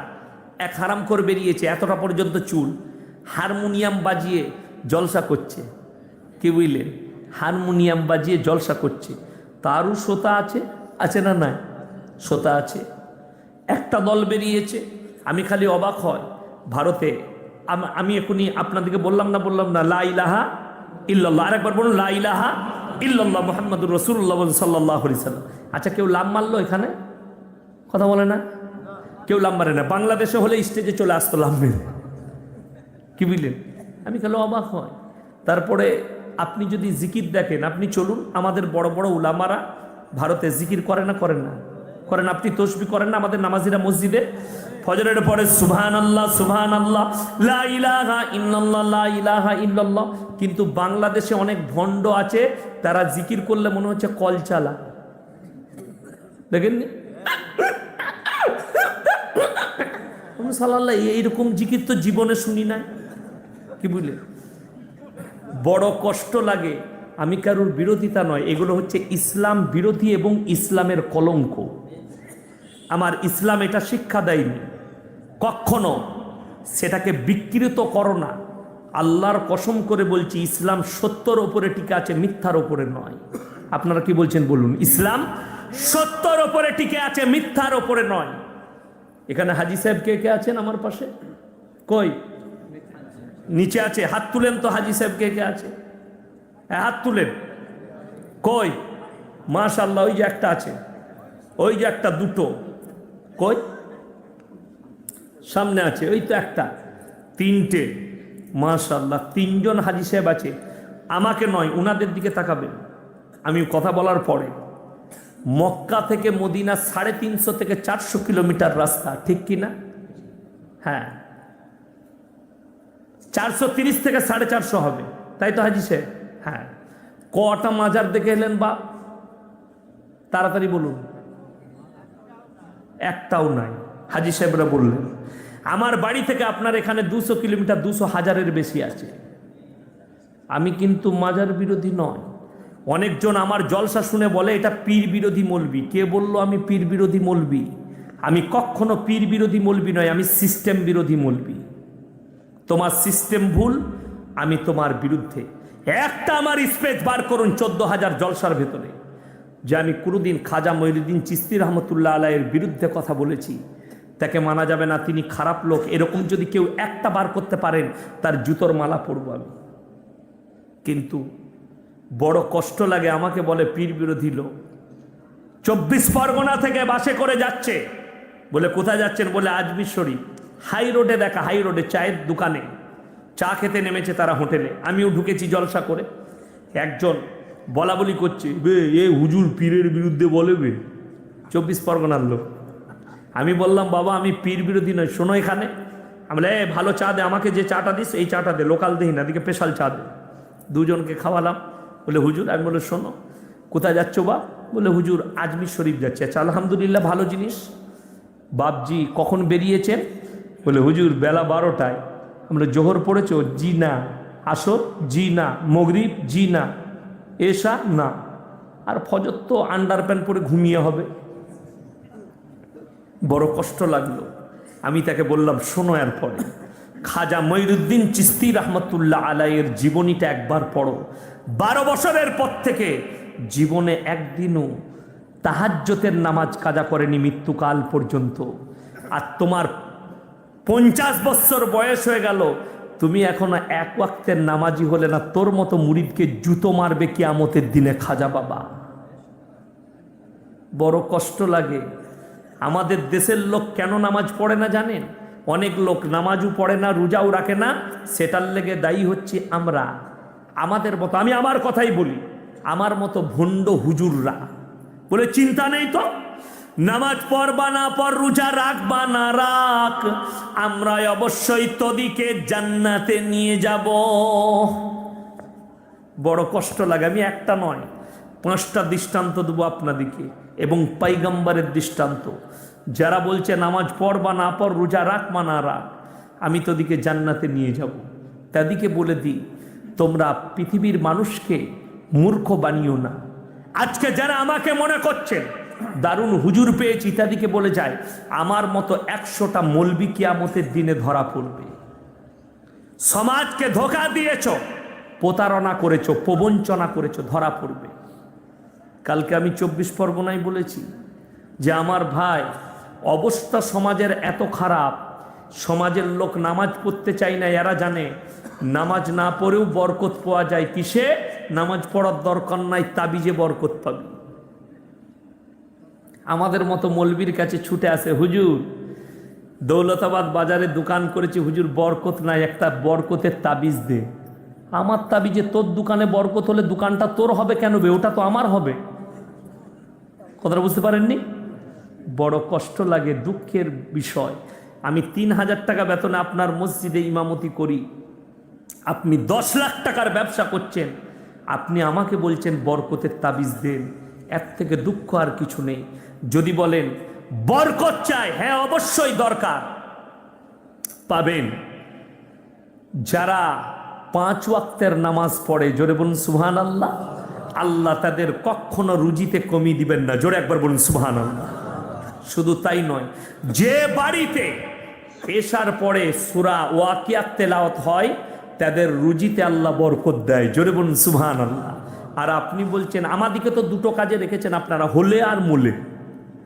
হয়েছে কানে আজান দিতে হবে হুজুর, মরেছে জানাজা পড়তে হবে, বাকি বলে বাকি সব আমরা বুঝে লুব। হাদিসুন নিসা, মেয়েদের হাদিস। আমাদের সমাজ তো অর্ধেক মেয়েদের হাদিসে চলছে। চলছে না চলেনি? মেয়েরা যা বলে তাই, আমাদের কাছে জিজ্ঞেস করে না তো। আমাদিকে কখন ফোন করে? কুরবানির সময়। মানে কান কাটা গরু কিনছে, না হলে খোঁড়া কিনছে। এই বেলডাঙ্গা হাট থেকে এবছর আমাকে ফোন করেছিল, হুজুর একটা গরু পা টেনে টেনে চলছে, একটু দেখুন তো কুরবানি হবে নাকি। আমরা লিয়ে লে, ও যেমন পা টেনে টেনে চলছে, তুই পা টেনে টেনে জান্নাতে ঢুকবি। আমরা হাটেতে আর ভালো গরু নেই? বলে আছে, মানে 5000 টাকা মালটার দাম কম হচ্ছে। কি বুঝলেন? কমেতে কুরবানি দিবি। কোরবানি মানে হচ্ছে ত্যাগ। আমাদের দেশের লোক কিন্তু কুরবানি কি দেয়? রেডিমেড কুরবানি দিচ্ছে এখন। এখন আর কুরবানি নাই, রেডিমেড কুরবানি। কালকে কুরবানি, আজকে গরু নিয়ে এলো বেলডাঙ্গা হাট থেকে, কাল সকালে কুরবানি হবে। কি বুঝলেন? দিয়ে নামাজ পড়ে এসে বলছে ধর শালা, ফেল শালা, জবাই কর শালা। শালাতে কুরবানি হয়ে গেল। বাস্তব বলছি। কি বুঝলেন? অনেকজন আবার ফোন পেতে কুরবানি দিচ্ছে, কেরলায় কাজ করে। হ্যালো, কোথায় আছিস? ও আমার নামে একটা কুরবানি দিয়ে দিস তো, ফোন পেতে টাকা মেরে দিচ্ছি। ওটার নাম হচ্ছে ফোন পে কুরবানি। কি বুঝলেন? ফোন পেতে টাকা দিয়ে দিচ্ছি। ঠিক আছে, তুমি কোরবানি দিবে, ফোন পেতে টাকা পাঠাও, কিন্তু তোমাকে আগে পরামর্শ নিতে হবে উলামার সঙ্গে। শুনেলেন, যারা জীবনে গরুর মাংস খান না, যারা ছাগলের মাংস খান না, নিজের কোরবানি যখন দিবেন, কোরবানির এক পিস মাংস খাওয়াও সুন্নত। খাবেন? জোরে বলুন ইনশাআল্লাহ। আমাদের দেশের লোক শুনেলেন, কোরবানি মানে হচ্ছে ত্যাগ।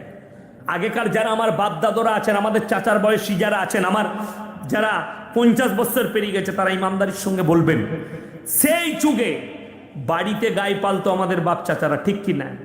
গরু পালতো, 1 বছর 2 বছর পালতো। এটা কোরবানি দেবো 1 বছর আগে কিনে রেখে দিত। 1 বছর পালার পরে যেদিনে কোরবানি হতো, যে মালিক ছুরি চালানোর আগে তারও চোখ দিয়ে পানি পড়তো, যে বাড়ির মালকিন, যে তাকে পানি খাইয়েছে, যে তাকে খড় দিয়েছে, যে তার খেয়াল রেখেছে, তারও মনে কষ্ট হতো। এটার নাম হচ্ছে কোরবানি। তোমরা মহাব্বতের জিনিসকে আল্লাহর রাস্তায় কোরবানি করো। আর আমাদের দেশে অনলাইন কোরবানি, পেছনে আমার ভাই বললে অনলাইন কোরবানি চলছে। তো আজকে কেন কালকে কোরবানি, একদম করবেন না।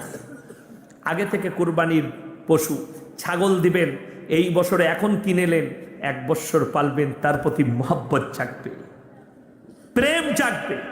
কোরবানি মানে হচ্ছে ত্যাগ, লোভ, লালসা, হিংসা, বিদ্বেষ, সব কিছুকে আল্লাহর রাস্তায় কুরবানি করলাম, বিসমিল্লাহি আল্লাহু আকবার। সব কিছুকে মিটিয়ে দেন, মহব্বত করুন একে অপরের সঙ্গে, প্রেম, প্রীতি, ভালোবাসা, ভ্রাতৃত্ব বজায় রাখুন। ইসলাম এত সোজা নয় যে আপনি ইসলামকে এত সোজায় ছেড়ে দিবেন। আমার ভাই, সমাজ এমন জায়গায় পৌঁছেছে, আপনার ওপরে একের পর এক বেঈমান কাফেরদের ডজার চেপে যাচ্ছে, যাতে মুসলমানদের ঈমান নষ্ট হয়ে যায়। আপনি অনুভবও করতে পারবেন না। কালকে আমি বলেছি, আমাদের দেশে ব্লাড ব্যাংকে ব্লাড পাওয়া যায়, যাই না? যাই না? ইউটিউবার দিকে বলছে এটাকে ভালো করে কেটে ছাড়বে, অনেক মুসলমান সচেতন হবে। শুনেলেন ভালো করে, ব্লাড ব্যাংক যেমন আছে, দুধেরও ব্যাংক আছে। শুনেননি আপনারা? এ ঘটনা জানেন না আপনারা? হ্যাঁ না বলুন। অনেকে জানে না, শিক্ষিত লোকরা জানে। দুধ ব্যাংকও আছে। অনেক মায়েরা তাদের স্তনের দুধ বেশি হলে সেই দুধটা ব্লাড ব্যাংকে দান করে। ব্লাড ব্যাংক বলছি, দুধ ব্যাংকে দান করে, সেখানে স্টক রাখা হয়। কোনো বাচ্চা যদি মায়ের দুধ না পায়, তাদেরকে দুধ পান করানো হয়। প্রথমে ব্লাডটা বলেন, আমাদের দেশে রক্তদান শিবির হয়, হয় না? হয় না? হয়। রক্তদান শিবির, এটার দ্বারা কিরকম ক্ষতি বলে দিই। অনেকজন বলবে, ইয়াসিন তোর মতো মৌলবীরা করছে। কোন মৌলবী করছে তাকে জিজ্ঞেস করো।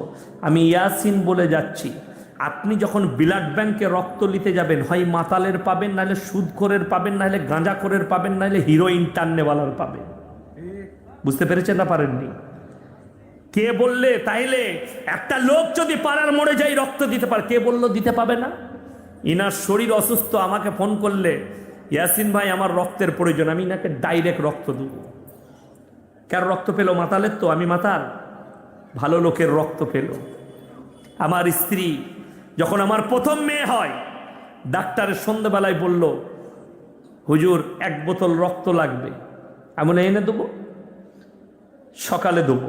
বললে হ্যাঁ 9টায় আনলেই হবে। বললে তাহলে শরীরে চাপ আসবে, বাচ্চা নরমাল পয়দা হবে। আমি ঠিক আছে, রক্ত কম আছে। আমি ঠিক আছে, এনে দেবো। সকালবেলায় ব্লাড ব্যাংকে গেলাম, বলে স্যার ইনার রক্তটা টেনে নিচ্ছি, রক্ত আছে নিয়ে যান। আমি ওটা শুয়োরের, কুকুরের কার, মাতালের কার রেখেছিস আমি কি করে জানবো? আমি যে রক্তটা দিতে বলছি, আমার রক্ত আমাকে দে, ক টাকা নিবি বল টানার জন্য? বলে 300 টাকা। মানে 300 টাকা লাও, আমার রক্ত এই নামাজিকে টেনে নিয়ে এসছি, এর রক্তটাই আমাকে চাই। তুমি কার রক্ত ভরে রেখেছো এটা আল্লাহ ছাড়া কেউ জানে না, ঠিক কি না? ওই জন্য ইসলামে আপনি ব্লাড ক্যাম্পে রক্ত দিবেন না। রক্ত যদি দিবার প্রয়োজন হয়, ডাইরেক্ট কোনো পেশেন্টকে রক্ত দেন, কোনো গরিবকে রক্ত দেন।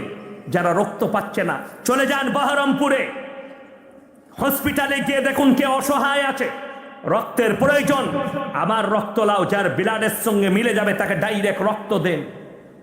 ইসলাম হারাম বলেনি, স্বীকৃতি দিয়েছে। কিন্তু শুনেলেন আমার ভাই, দুধটা, দুধের ব্যাংক, আমি সরকার বিরোধী নয়, আমি আইনের বিরুদ্ধে নয়, কিন্তু ইসলামের আইনের বিরুদ্ধে যেটা যাবে আমি সেটার বিরুদ্ধে। মুসলমানের ঈমান যেখানে নষ্ট হবে আমি তার বিরুদ্ধে। শুনেলেন দুধ ব্যাংকে যে দুধগুলো থাকে, এই মশলাটা অনেকে জানে না। অনেকে, বেশিরভাগ লোক যারা নামাজি তারা অনেকে জানে। আমার স্ত্রীর দুধ বেশি হলো, আমি সেই দুধটা ব্যাংকে জমা দিয়ে দিলাম, নিয়ে গিয়ে দিলাম, কোনো গরিবের ছেলে খাবে।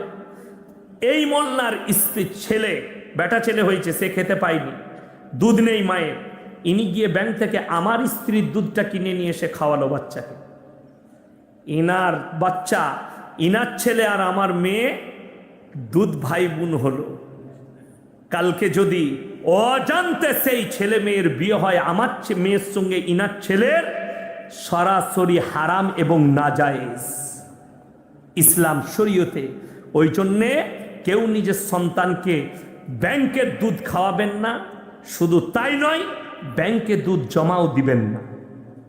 দরকার পড়ে তোমার পরিচিত, তোমার ভাই, আমার ভাইপো, মেজো ভাইয়ের ছেলে আমার স্ত্রীর দুধ পান করেছে। আমার ভাবির দুধের অসুবিধা ছিল, আমার স্ত্রীর দুধ পান করেছে, দুধ ভাই হয়ে গেছে, আমার মেয়ের সঙ্গে তার ছেলের আর বিয়ে হবে না, হারাম। ইসলাম এত সোজা নয়, ইসলাম এত আপনাকে কঠিনও করেনি। শুনেলেন, ইসলাম সব সময় হারাম কাজ থেকে বাঁচিয়েছে। জোরে বলুন সুবহানাল্লাহ। ওই দুধটা খাওয়ার কারণে যদি বলেন কেন, শুনেলেন, অনেক অমুসলিম ভাই প্রশ্ন করতে পারে আপনাকে, এই মৌলবি বায়ান করেছে দুধ খেলে দুধ ভাই বোন হয়ে গেলে তার সঙ্গে বিবাহ দিতে না। শুনেলেন, ইসলাম বলেছে রক্তের সম্পর্কে। এই দুধটা যদি তার শরীরে গিয়ে রক্ত তৈরি হয়, কার রক্ত? কথাটা বুঝতে পারেননি? দুধ খেলে রক্ত হয় না? হয় না, রক্ত তৈরি হয়, ডাক্তার বলছে, বৈজ্ঞানিকরা বলছে। তো আমার ভাইপো, আমার স্ত্রীর যে দুধ পান করেছে, তার শরীরে যে রক্ত তৈরি হয়েছে, সেই রক্তটা আমার স্ত্রীর, এদের দুজনারই রক্ত একটাই, ওই জন্য ইসলাম হারাম করেছে। শুধু তাই নয়, আমাকে সেদিনে আপনার 24 পরগনায় জলসা শেষ করে দিয়েছি, দোয়া করে দিয়েছি, একজন এসে বাবাজি গলাটা টিপে ধরলো আর বললে, হুজুর একটা কথা বলতে হবে, আমরা বেবাস হয়ে যাই। কোথায়? বাজারে ঘাটে। অনেক একজন হিন্দু ভাই প্রশ্ন করেছে, মুসলমানদের জন্য মরা প্রাণী খাওয়া হারাম না হালাল? বাবা কথা বলে না, হারাম। কেন হারাম? আমার ভাই, আল্লাহ তাআলা কোরআনে বলেছেন, ইন্নামা হাররামা আলাইকুমুল মাইতাতা ওয়াদ-দামা ওয়া লাহমাল খিনজির ওয়া মা উহিল্লা বিহি লিগাইরিল্লাহ। তোমাদের জন্য প্রবাহিত রক্ত, মরা জন্তুর মাংস, শুয়োরের মাংস, আল্লাহ ব্যতীত অপরের নামে উৎসর্গিত জিনিস তোমাদের জন্য হারাম করা হয়েছে। তাহলে মুসলমানরা মাছটা কি করে খেতে পায়? মরা মাছ, সেটা মারা যায়, সেটাকে কিনে খায়। কিন্তু শুনেলেন, কোরআনে মরা প্রাণী সেটাকে হারাম করেছে যার শরীরের মধ্যে প্রবাহিত রক্ত আছে। প্রবাহিত রক্ত হারাম।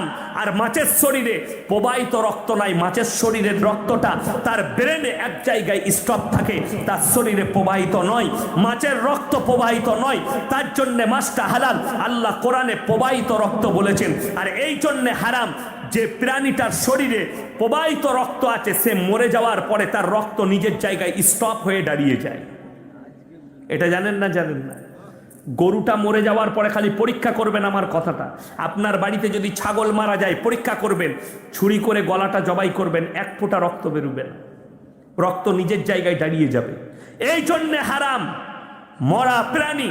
কিন্তু যার শরীরে প্রবাহিত রক্ত নাই, সেটা মরে যাওয়ার পরেও আমার আল্লাহ হালাল করেছেন। জোরে বলুন সুবহানাল্লাহ। নবীজি বলেছেন মাছ এই জন্যে হালাল, যেহেতু তার শরীরে আল্লাহ প্রবাহিত রক্ত দেয়নি। আর প্রবাহিত রক্ত থাকলে বৈজ্ঞানিকরা বলছে, একটা মাছ মারা যেত পানির মধ্যে। একটা মানুষ শরীরে প্রবাহিত রক্ত আছে না নাই? এই মানুষটা যদি পুকুরে 3 দিন থাকে, মানুষটা মারা যাবে না? যাবে না? যাবে। প্রবাহিত রক্ত থাকার কারণে যদি অক্সিজেন শরীরের মধ্যে প্রবেশ করবে না, কিন্তু তাদের মধ্যে আল্লাহ প্রবাহিত রক্ত দেয়নি, তাই তাদের শরীর জমাট হওয়ারও ভয় নেই, আর কোনো কিচ্ছুর ভয় নেই। আমার ভাই, ইসলাম এত সুন্দর। ইসলাম ইজ দ্য সেফটি। জোরে বলুন সুবহানাল্লাহ। ইসলাম আপনাকে চারিদিক দিয়ে সেফটি দিয়েছে। সেফটিগুলো বলে দিই। আপনারা জানেন কি না জানি না, মাঝে মাঝে পেপারগুলো পড়বেন আমার মুসলমান ভাই, মাঝে মাঝে মোবাইল খুলবেন, খবরগুলো দেখবেন আপনার বিরুদ্ধে পৃথিবীতে কে কি ষড়যন্ত্র চালাচ্ছে।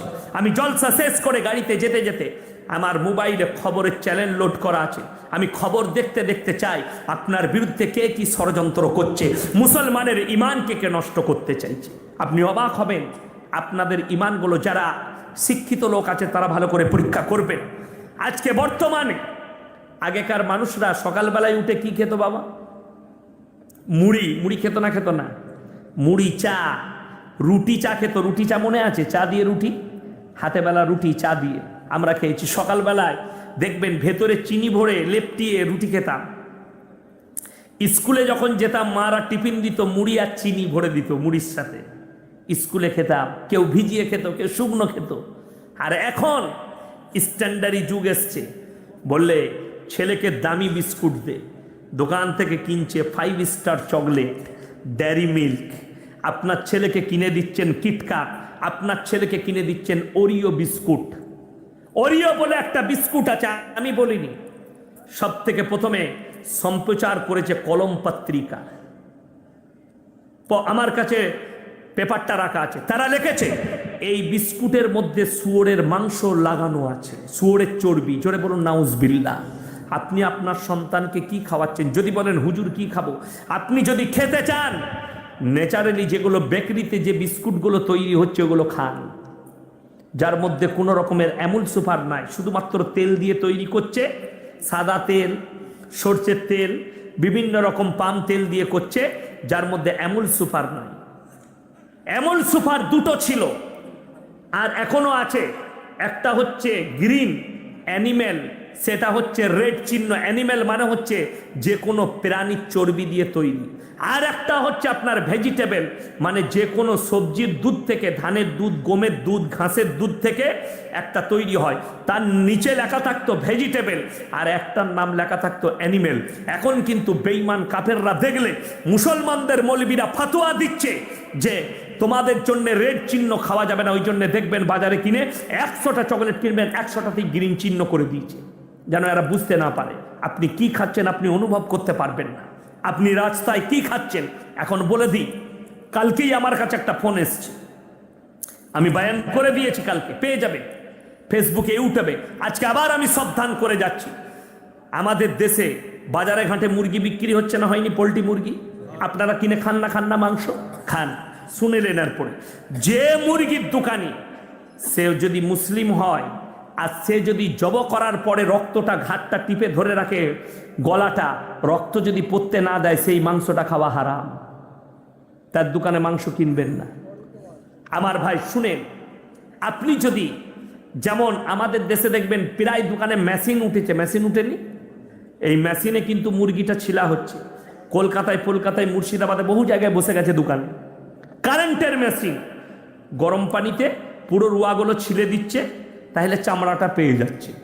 ওই মুরগিটা যদি ভেতরের নাড়ি ভুড়িগুলো বার না করে ডাইরেক্ট যদি চামড়াটা ছিলা হয়, খাওয়াটা হারাম। এটা অনেকে জানে না। এই মাংসগুলো ভক্ষণ করে নিচ্ছে মুসলমান। কেন? তারা মৌলবীকে আর ইমামকে তো জিজ্ঞেসই করে না যে আমরা এটা খাচ্ছি, এটা কি। আমি কেন বলছি শুনেলেন, কালকে আমার উপরে কেস হতে পারে, কিন্তু আমি কেউকে পরোয়া করি না। আমি পরোয়া করি একটা মুমিন ভাইয়ের ইমানটা বেঁচে যাক। সবাই বাঁচাবো, জোরে বলুন ইনশাআল্লাহ। এই ধরনের হারাম জিনিস থেকে বাঁচবেন, আপনার ইমানকে নষ্ট করছে। শুনেলেন, 1 সপ্তাহ আগে নবান্ন থেকে সার্কুলার জারি হয়ে গেছে, কেন্দ্র অর্ডার দিয়েছে, কেন্দ্র সরকার প্রত্যেকটা রাজ্যকে, এরপর থেকে মেয়েরা নিজেদের পেট ভাড়া দিতে পারে এবং বাচ্চা নিবার জন্য পেট ভাড়া নিতে পারে। 1400 বছর আগে আমার নবীজি ভবিষ্যৎবাণী করে গেছেন, এমন একটা যুগ আসবে কিয়ামতের পূর্বে, বাঁদির পেটে, চাকরের পেটে মালিক পয়দা হবে। আজকে সরকার এটাই দিয়ে দিল। এরা অর্ডার দিয়েছে সুপ্রিম কোর্ট এবং কেন্দ্র থেকে অর্ডার দিয়েছে, কলকাতা নবান্ন থেকে সার্কুলার দিয়ে দেওয়া হয়েছে, ডাক্তার দিকে প্রচার করে দেন কেউ যদি পেট ভাড়া নিয়ে বাচ্চা নিতে পারে, মানে আপনার স্ত্রীর আর আপনার বীর্য নিয়ে একটা অন্য মেয়ের পেটে ভরা হবে, তার পেটে বাচ্চাটা লালিত পালিত হবে, তাকে আপনি বাচ্চাটা জন্ম দিবার কারণে 9 মাস পেটে রাখার কারণে তাকে 1 লাখ 2 লাখ কিছু একটা মূল্য দিবেন। শরীয়ত বলছে, ইসলাম বলছে হারাম এবং নাজায়েজ বাচ্চা, এটা ইসলাম শরীয়ত মতো। টেস্ট টিউব এখন বেরিয়েছে, মেশিনের বাচ্চা, অনেকজনের বাচ্চা হচ্ছে না, তারা মেশিনের বাচ্চা নিচ্ছে। অনেকজন বলে, ভারতের যারা বলছে, অনেক সনাতনী ভাই বলছে মুসলমান 4 বিবিয়া রাখতে হ্যাঁ। আমি কারোর ধর্ম সম্পর্কে জ্ঞান রাখি না, আমি আমার ধর্ম সম্পর্কে জ্ঞান রাখি। আমি কারোর জন্য বলবো না। মুসলমানের জন্য কোরআনে আছে সালাসা ওয়া রুবা, 1 2 3 4টা পর্যন্ত তোমরা বিয়ে করতে পারো। জোরে বলুন সুবহানাল্লাহ। বিবির অর্ডার লাগবে না, বিবির অনুমতির প্রয়োজন নাই। তুমি 2 3 4টা পর্যন্ত বিয়ে করতে পারো। 1 2 3 4 4টা পর্যন্ত। হ্যাঁ, হাসানপুরের ছেলেরা বলছে ভালো মৌলবি এনেছিস বে, কালকে আবার একটা করব। তুমিও মার খাবে আর আমিও মার খাবো। কখনো লয়, ইসলাম এটা বলেনি। আমার মায়েরা শোনো, অনেক মুর্শিদাবাদের নয়, আমাদের দেশের অনেক মায়েরা বোনেরা মনে করে ইসলাম এটা মেয়েদের উপরে অত্যাচার করেছে। জোরে বলুন নাউজুবিল্লাহ। না, এটা মানুষের বুঝে আসেনি না, আমরা ব্যাখ্যা করে বুঝাই আপনাদের কাছে, আমি বুঝিয়ে দিয়ে যাচ্ছি। ইসলাম এই জন্য 4টা বলেছে, আল্লাহর কসম, আল্লাহ কোরআনকে অবতীর্ণ করেছেন, গোটা পৃথিবীর বায়োডাটা আল্লাহ ভরে দিয়েছেন, যে প্রথম থেকে শেষ পর্যন্ত মানুষের কাছে কতগুলো গুনাহ আসবে, পাপ আসবে, আর সেগুলোকে ট্যাকেল কোরআন কিভাবে দিবে সব আমার আল্লাহ কোরআনে বর্ণিত করেছেন। জোরে বলুন সুবহানাল্লাহ। তোমার স্ত্রী যদি বন্ধা হয়, তোমার স্ত্রীর যদি বাচ্চা না হয়, তুমি আর একটা বিবাহ করতে পারো বংশ বাড়াবার জন্য। শুধু তাই নয়, তোমার যদি মনে মনে হয় আমি যদি আর একটা বিয়ে করি 2টো বিবিকে সমান চোখে দেখতে পারবো না, তখন তোমাদের জন্য একটাই বিবি যথেষ্ট। জোরে বলুন সুবহানাল্লাহ। যাদের 2টো বউ আছে কান খুলে শুনেলেন, ফাঁস কাতারে নামাজ পড়েন, 2টো বউ, একটা বউকে 500 টাকা দামি শাড়ি আর একজনকে 300 টাকা, ফাঁস কাতারে নয়, কাবা ঘরের ফাঁস কাতারে পড়লু কেলিয়ে ফাটিয়ে দেবে ফেরেশতারা। 2টো বিবিকে সমান চোখে দেখতে হবে। জোরে বলুন সুবহানাল্লাহ। কেন শুনেলেন? আমার নবী, বিশ্ব নবী জানাবে মুহাম্মাদুর রাসূলুল্লাহ, সকল একবার বলুন সাল্লাল্লাহু আলাইহি ওয়াসাল্লাম। তিনি নিজের হুজরাখানায় বসে আছেন, আল্লাহর নবীর কাছে একসাথে 9 জন বিবি হাজির। একজন বিবি দাঁড়িয়ে বললেন, ইয়া রাসূলুল্লাহ, ইয়া হাবিবাল্লাহ, হে আমাদের স্বামী, হে আমার স্বামী, আপনি বলুন আমাদের 9টা বিবির মধ্যে কাকে বেশি আপনি ভালোবাসেন? আমার নবী সাল্লাল্লাহু আলাইহি সাল্লাম মুচকি হাসি দিলেন আর বললেন, তোমরা ফজরের পরে আমার কাছে আসবে, আমি ফজরের নামাজের পরে বলবো। নবীজি মুচকি হাসি দিলেন। আচ্ছা, এটা কঠিন প্রশ্ন না সহজ? পাহাড়ের মতো কঠিন। আমার নবীজি সাল্লাল্লাহু আলাইহি সাল্লামের কাছে পানির মতো সহজ। জোরে বলুন সুবহানাল্লাহ। নবীজি সাল্লাল্লাহু আলাইহি সাল্লাম এশার নামাজ পড়লেন, রাতের অন্ধকারে প্রথমেই প্রবেশ করলেন সব থেকে কম বয়সী মা আয়েশা সিদ্দিকা রাদিয়াল্লাহু তাআলা আনহার গৃহে। তার হাতে 2টো খেজুর দিলেন আর কপালে চুম্বন করে বললেন, আয়েশা তোমাকে খুব ভালোবাসি। আবার চলে গেলেন 2য় নম্বর বিবির কামরায়, তারও হাতে 2টো খেজুর, কপালে চুম্বন করলেন আর বললেন, আমি তোমাকে খুব ভালোবাসি। এরকম ভাবে 9 জন বিবির কামরায় গেছেন, সকলের হাতে 2টো করে খেজুর আর কপালে চুম্বন করেছেন আর বলেছেন, আমি তোমাকে খুব ভালোবাসি। আমার ভাইয়েরা, আমার মায়েরা, বোনেরা, আমার নবী, বিশ্ব নবী ফজরের নামাজের পরে হুজরাখানায় আছেন আর আল্লাহর নবীকে 9 জন বিবি হাজির। ইয়া রাসূলুল্লাহ, আপনি বলেছিলেন ফজরের পরে বলবো, আমাদের 9 জনের মধ্যে কাকে বেশি ভালোবাসেন? আমার নবী, বিশ্ব নবী বললেন, হে আমার বিবিরা শুনে নাও, রাতের অন্ধকারে যার হাতে 2টো খেজুর দিয়েছি, কপালে চুম্বন করেছি, তাকে বেশি ভালোবাসি। জোরে বলুন সুবহানাল্লাহ। সাপও মরে গেল, লাঠিও ভাঙলো না, সবাই ভাবছে আমাকে ভালোবাসে। জোরে বলুন সুবহানাল্লাহ। নবীজি সকলকে সমান অধিকার দিয়ে সাহাবীদিকে বুঝাতে চাইলেন এটার দ্বারা যে প্রত্যেকটা বিবিকে সমান অধিকার দাও, কমা বাড়া করো না। আমার ভাই, অনেকজন মনে মনে করবে বেঈমান কাফেরদের মনে হবে, অনেক অমুসলিম ভাই মনে মনে করবে আল্লাহর নবী 11টা বিবিকে, আল্লাহর নবীর কতটা যৌবন ছিল।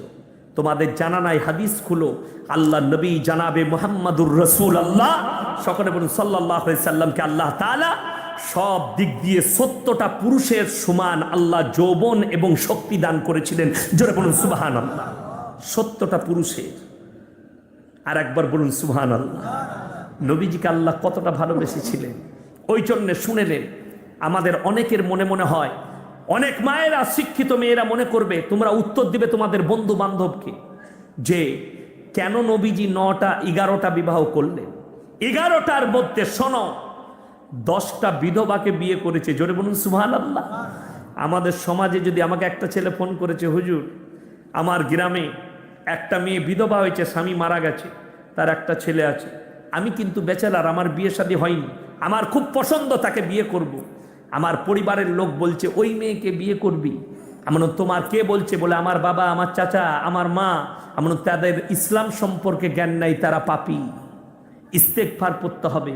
যদি এটার কারণে তোমার যদি ভুল হয়, আমার নবীজি 11টা বিবির মধ্যে 10 জন বিধবাকে বিয়ে করেছিলেন, নবীজি কি ভুল করেছিলেন? জোরে বলুন সুবহানাল্লাহ।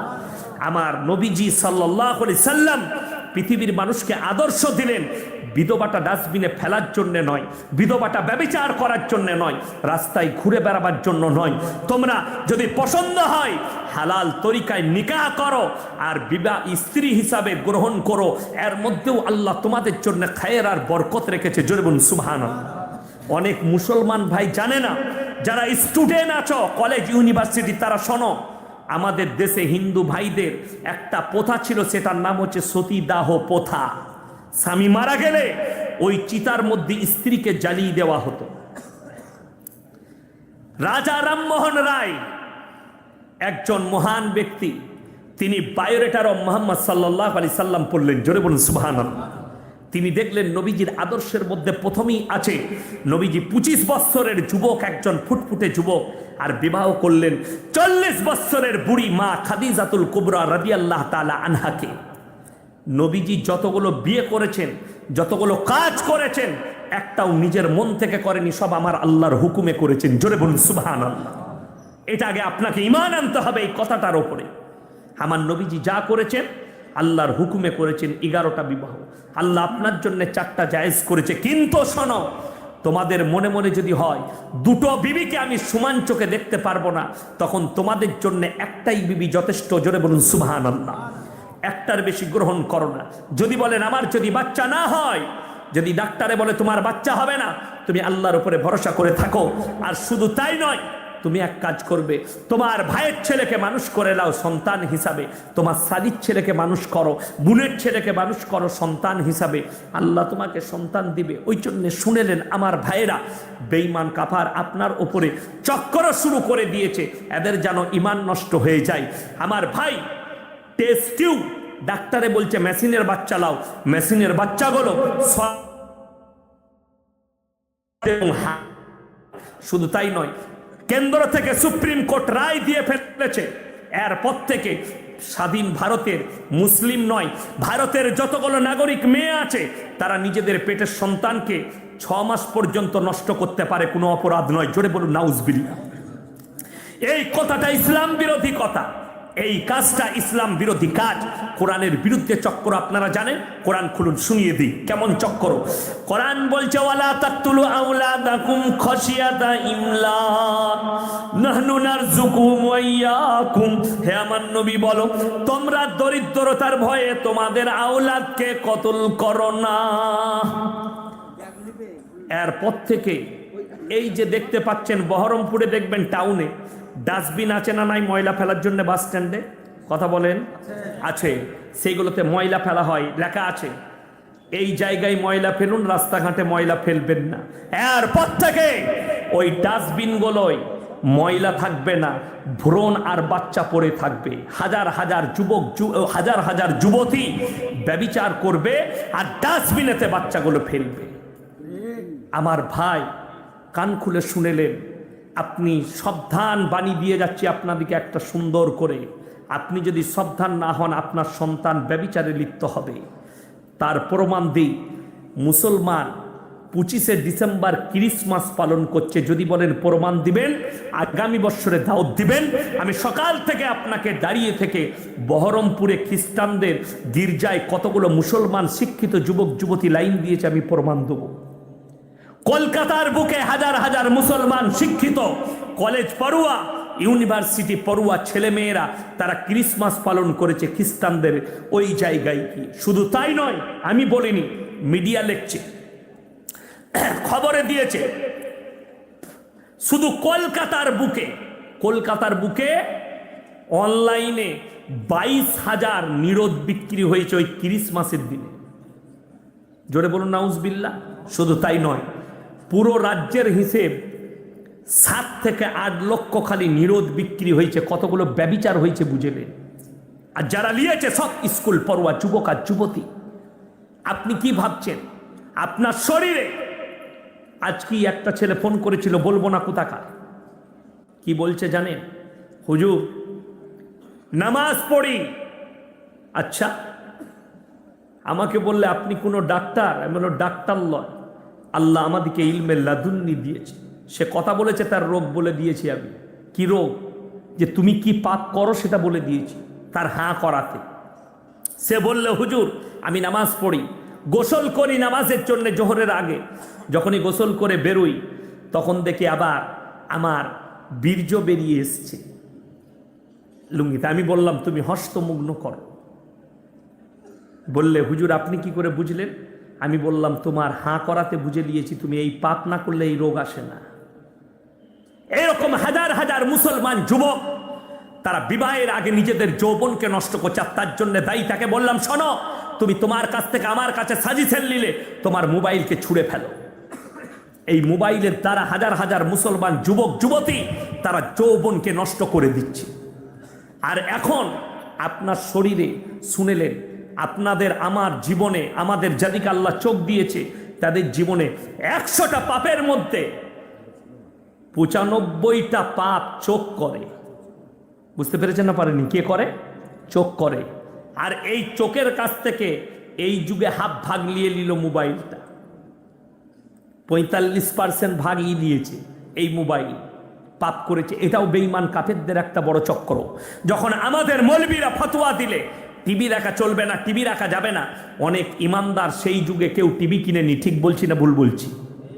এটা দেখে বেঈমান কাফেররা বললে, মুসলমান মৌলবীদের কথা শুনে এরা যখন টিভি কিনছে না, তখন এক কাজ করে, এদের পকেটে পকেটে টিভিকে ঢুকিয়ে দাও। আজকে এই মোবাইলগুলো টিভির থেকে বেশি ডেঞ্জার, আপনি অনুভব করতে পারবেন না। অনেক ছেলেরা আমাদের জলসা শুনে, শোনো, মোবাইল থেকে যতটা দূরে থাকবেন, জলসা শুনেন, অডিওতে শুনেন।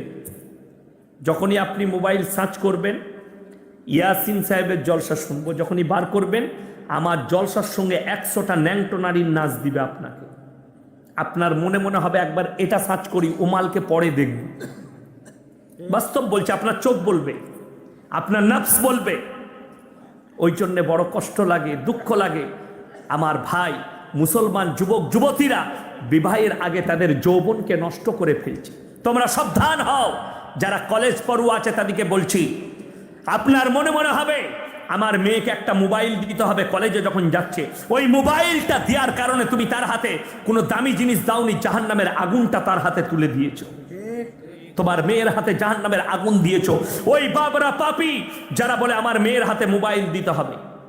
আমার একটা মেয়ে ক্লাস 6-এ পড়ে, একটা মেয়ে 5 বছর 6 বছর বয়স হলো।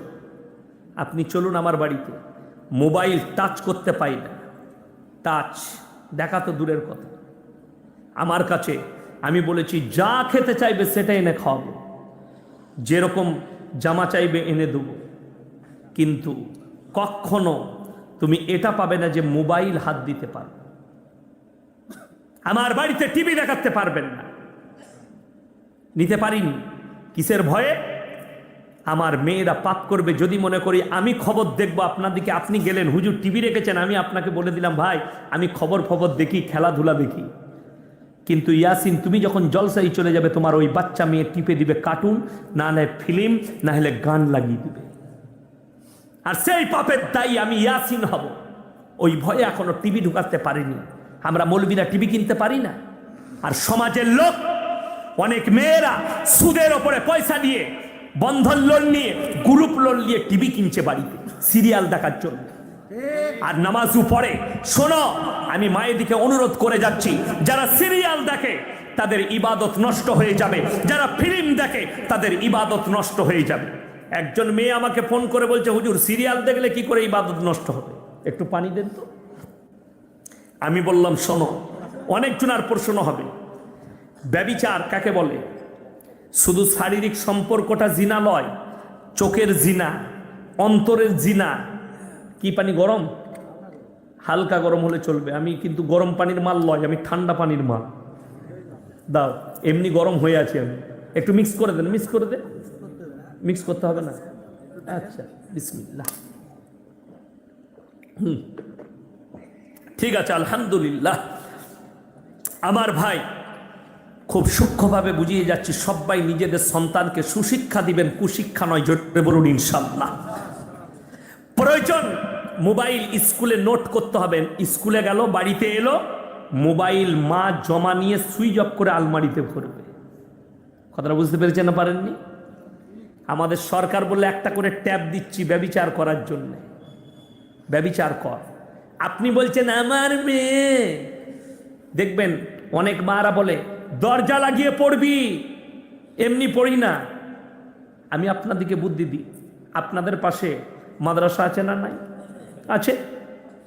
আপনি চলে যান মাদ্রাসায়, ছাত্ররা সবাই নিজের নিজের পেশাল বন্ধ কামড়ায় পড়ে না, সব জায়গায় একসাথে পড়ে। সব থেকে বেশি চাপ কাদের জানেন? হিফজের ছাত্রদের। 5 পৃষ্ঠা, 2 পৃষ্ঠা, 1 পৃষ্ঠা সবক ইয়াদ করতে হয়। হয় না? হয় না? সবক। আমি গুজরাটে যখন পড়তাম, আপনাদের জিয়াউল্লাহ ভাই আমার সাথী, মার্কাজে আছে, একসাথে পড়েছি গুজরাটে। ওরা চলে এসেছিল, আমি ছিলাম। কি বুঝলেন? জিয়াউল্লাহ ছিল, হাফেজ বাইজির ছিল, আরও অনেকে সাথী ছিল। মুর্শিদাবাদে ইসলামপুর মার্কাজের খানিক ছিল। এই ইসলামপুর নয়, ওই ইসলামপুর মার্কাজ, ধুলিয়ানের কাছে। অনেক সাথী ছিল। শুনে, একটা হলেতে 500 ছেলে এক জায়গায় হিপস পড়তাম। 500 ছেলে। বুঝতে পেরেছেন কত বললাম? 500 ছেলে একটা হলে বসে পড়তাম। এত বড় হল, কারুর ডিস্টার্ব হতো না। তোমার ছেলে খালি বাংলা বই পড়বে, তো আর ডিস্টার্ব হবে? এই দরজা লাগালেই তো ও আর পড়বে না, প্রেম করবে। শোনো আমার ভাই, একটা কথা মাথায় রাখবেন, আপনার সন্তানকে আপনার চোখের সামনে পড়তে বসান। আমার ভাই, আপনার চোখের সামনে পড়তে বসান, দরজা খুলে পড়ো। যদি বলছেন যে ভাই আমার ছেলের পড়ালেখা হবে না, কে বললে বেডেনে পড়া ঢুকবে না? একটা হিফজের ছেলে 5 পৃষ্ঠা সবক ইয়াদ করছে। আমি 1.5 বছরে হিফজ খতম করেছি। 1.5 বছরে আমার ধারে পাশে কেউ বসতো না। বিশ্বাস করুন। কেন বসতো না? আমার জিয়াউল্লাহ ভাইকে জিজ্ঞেস করবেন আমি কেমন মাল ছিলাম পড়ার জীবনে। আমি চায়ের দোকানে গেলে আমার ধারে পাশে কেউ ঘেসতো না। লাইট চলে গেলে চায়ের দোকানে প্রথমে কেদলিতে হাত রাখতো, মাল কেদলি নিয়ে পালিয়ে যাবে। আমি এমন মাল ছিলাম। লাইটটা চলে গেলেই চাচা খালি বলতো চায়ের দোকানে ক্যান্টিনওয়ালা, আবে ইয়াসিন কিধার হবে, আমাকে খুইতো। নাহলে হাঁড়ি, বিরিয়ানির হাঁড়ি একবার লন্ডনের ছেলেরা অর্ডার করেছে, हम लोग বিরিয়ানি খাएंगे, তো করে এনে রেখেছে। আমার এক সাথী ছিল কারি আলামিন, আল্লাহ জান্নাতি করুক। আমি তাকে খালি বললাম যে তুই গিয়ে খালি গ্যাংটা নামা। মাদ্রাসার কারেন্টের গ্যাংটা নামালে হাঁড়ি গায়ে। কি বলেন? লাইট আসার পরে হান্ডি লেকে চালা গিয়া, হান্ডি লেকে হাম চলে গেয়ে থে। কি বলেন? সেই ইয়াসিনকে আল্লাহ কোথায় বস করাইছে। কথাটা শুনেলেন আমার ভাই? একটা কথা মাথায় রাখবেন, আমরা একটা হলেতে আমার সবক হয়ে গেলে আমি ডিস্টার্ব করতাম অন্যজনকে। 5 পৃষ্ঠা সবক ইয়াদ করেছি, এক জায়গায় বসে একদিনে কোরআন শুনিয়েছি। কি বলেন? খেলা করতে করতে শুনিয়েছি, একটা ভুল যায়নি। এদিকে ওদিকে তাকিয়ে শুনিয়েছি। উস্তাদ শুনে যাচ্ছে, আমি কেউ ইশারা করছে, তাদের সঙ্গে ইশারা চলছে, কিন্তু আল্লাহ এত তেজ করে দিয়েছিল, ব্রেনকে বলে দিয়েছি। আর আপনি বলছেন আপনার ছেলেকে ঘরের ভেতরে পড়তে হবে? কখনো না। আপনি তারবিয়ত দেন। আপনার মেয়ে স্কুল থেকে আসবে, তাকে প্রথম অর্ডার কি করবেন? নামাজটা পড়ে নাও। সকলে বলুন ইনশাআল্লাহ। মায়ের দিকে বলবো তোমরা অর্ডার দাও, মেয়ে কলেজ থেকে এলে আগে নামাজ আদায় কর। সন্তান কলেজ থেকে এলে বাবা মসজিদে গিয়ে নামাজটা পড়ে এসছো আসরে, কিংবা বাড়িতে জোরটা পড়ে নাও, তারপরে তোমাকে খানা দিচ্ছি। বড় কষ্ট লাগে, দুঃখ লাগে, কি জানেন? একটাই দুঃখ, মাদ্রাসায় অনেকজন গিয়ে বলে মাদ্রাসায় ছেলে নাই কেন গো? আপনি গিয়ে বলবেন আপনার মাদ্রাসায় যে ভাই ছেলে নাই কেন? আপনি বলছেন ছেলে নাই কেন? আজকে মাদ্রাসায় কটা ডাক্তারের ছেলে আপনাদের এখানে মাদ্রাসায় পড়ে? হাত তুলে বলুন। কথা বলে না? প্রফেসরের ছেলে আছে, উকিলের ছেলে আছে? নাই। আপনাকে আমি প্রমাণ দিয়ে যাব। কাল কি ডাক্তার মাস্টাররা নিজের ছেলেদিকে নিয়ে আসবে, খালি আপনার ইমামের বেতন 70,000 50,000 করে দেন, বলবে আমার ছেলেটাকে মৌলবি করে দেন। রাঁধা ভাত পাবে, 50,000 বেতন পাবে। এরা জানে মৌলবি হলে 6,000 বেতন, ওই জন্য মৌলবি করে লাভ নাই। ডাক্তার কর, লোকের পেট ফাড়বে, ওষুধে কমিশন, প্রেসক্রিপশনে কমিশন, ডাক্তারিতে পেট ফাড়াতে কমিশন, গাদা টাকা পাবি। ডাক্তার কর। তাহলে তুমি আল্লাহকে মহব্বত করো না কাকে করো? আজকে অনেকজন আমাদের দেশে দেওবান থেকে ফতোয়া আনতে যায়। কি ফতোয়া আনে? তারাবি পড়িয়ে পয়সা নিয়ে যাবে না বে, ওই ফতোয়াটা দেওবান্দে চলবে, ওই ফতোয়াটা দিল্লি, বোম্বাই, গুজরাটে। আমার একজন সাথী ছিল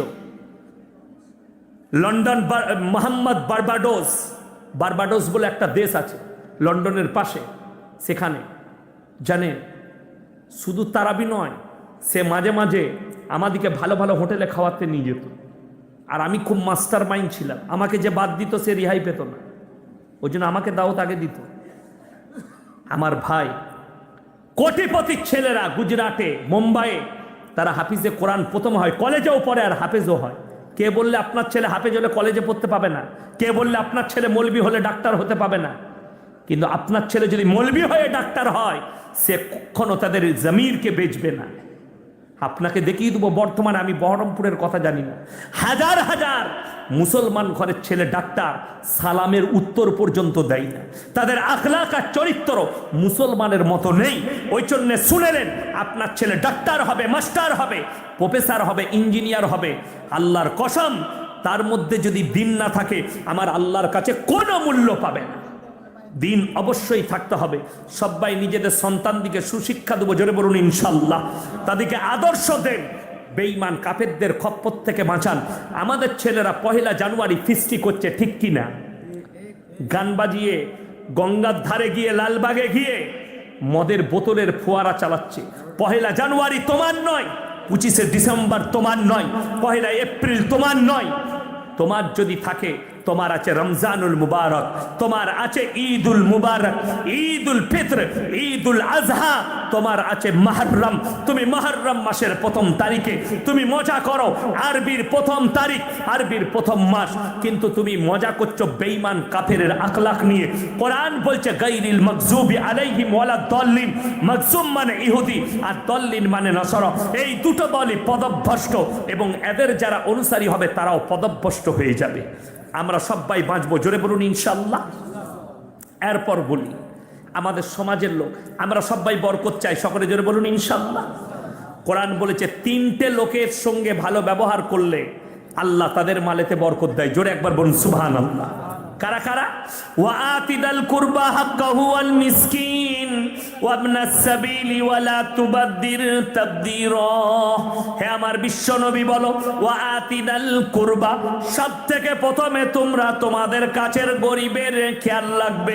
ওয়াল ইয়াতামা ওয়াল মাসাকিন ওয়া ইবনাস সাবিলি ওয়া লা তুবাদদির তাবদীরা। আর দেখবে এতিম মিসকিন কে আছে, আর তোমার কাছে মুসাফির এলে তোমরা মুসাফিরের সঙ্গে ভালো ব্যবহার করবে। জোরে বলুন সুবহানাল্লাহ। আজকের এই জলসায় সব থেকে বড় মুসাফির কে? আমি। আল্লাহ কোরআনে বললে মুসাফিরের সঙ্গে তোমরা ভালো ব্যবহার করবে। পৃথিবীর মধ্যে 2টো জায়গা সব থেকে দামি জায়গা, কটা বললাম বাবা? এই জোরে বলুন কটা? 2টো জায়গা। একটা হচ্ছে আল্লাহর ঘর মসজিদ, জোরে বলুন সুবহানাল্লাহ। আর একটা ওই জায়গা যেখানে আল্লাহ এবং আল্লাহর রসুলের কথা আলোচনা হয়, জোরে বলুন সুবহানাল্লাহ। আমার ভাই, আমার বাবাজি রিয়াসুতুল্লাহ সাহেব অনেক টাকা চেয়েছে আপনাদের কাছে, আপনারা অনেক দিয়েছেন। আমি আপনাদের কাছে কিছুই চাইবো না, শুধু আপনাদের কাছে এতটুকু ভিক্ষা চাইব, কোরআনে পারা কটা আছে বা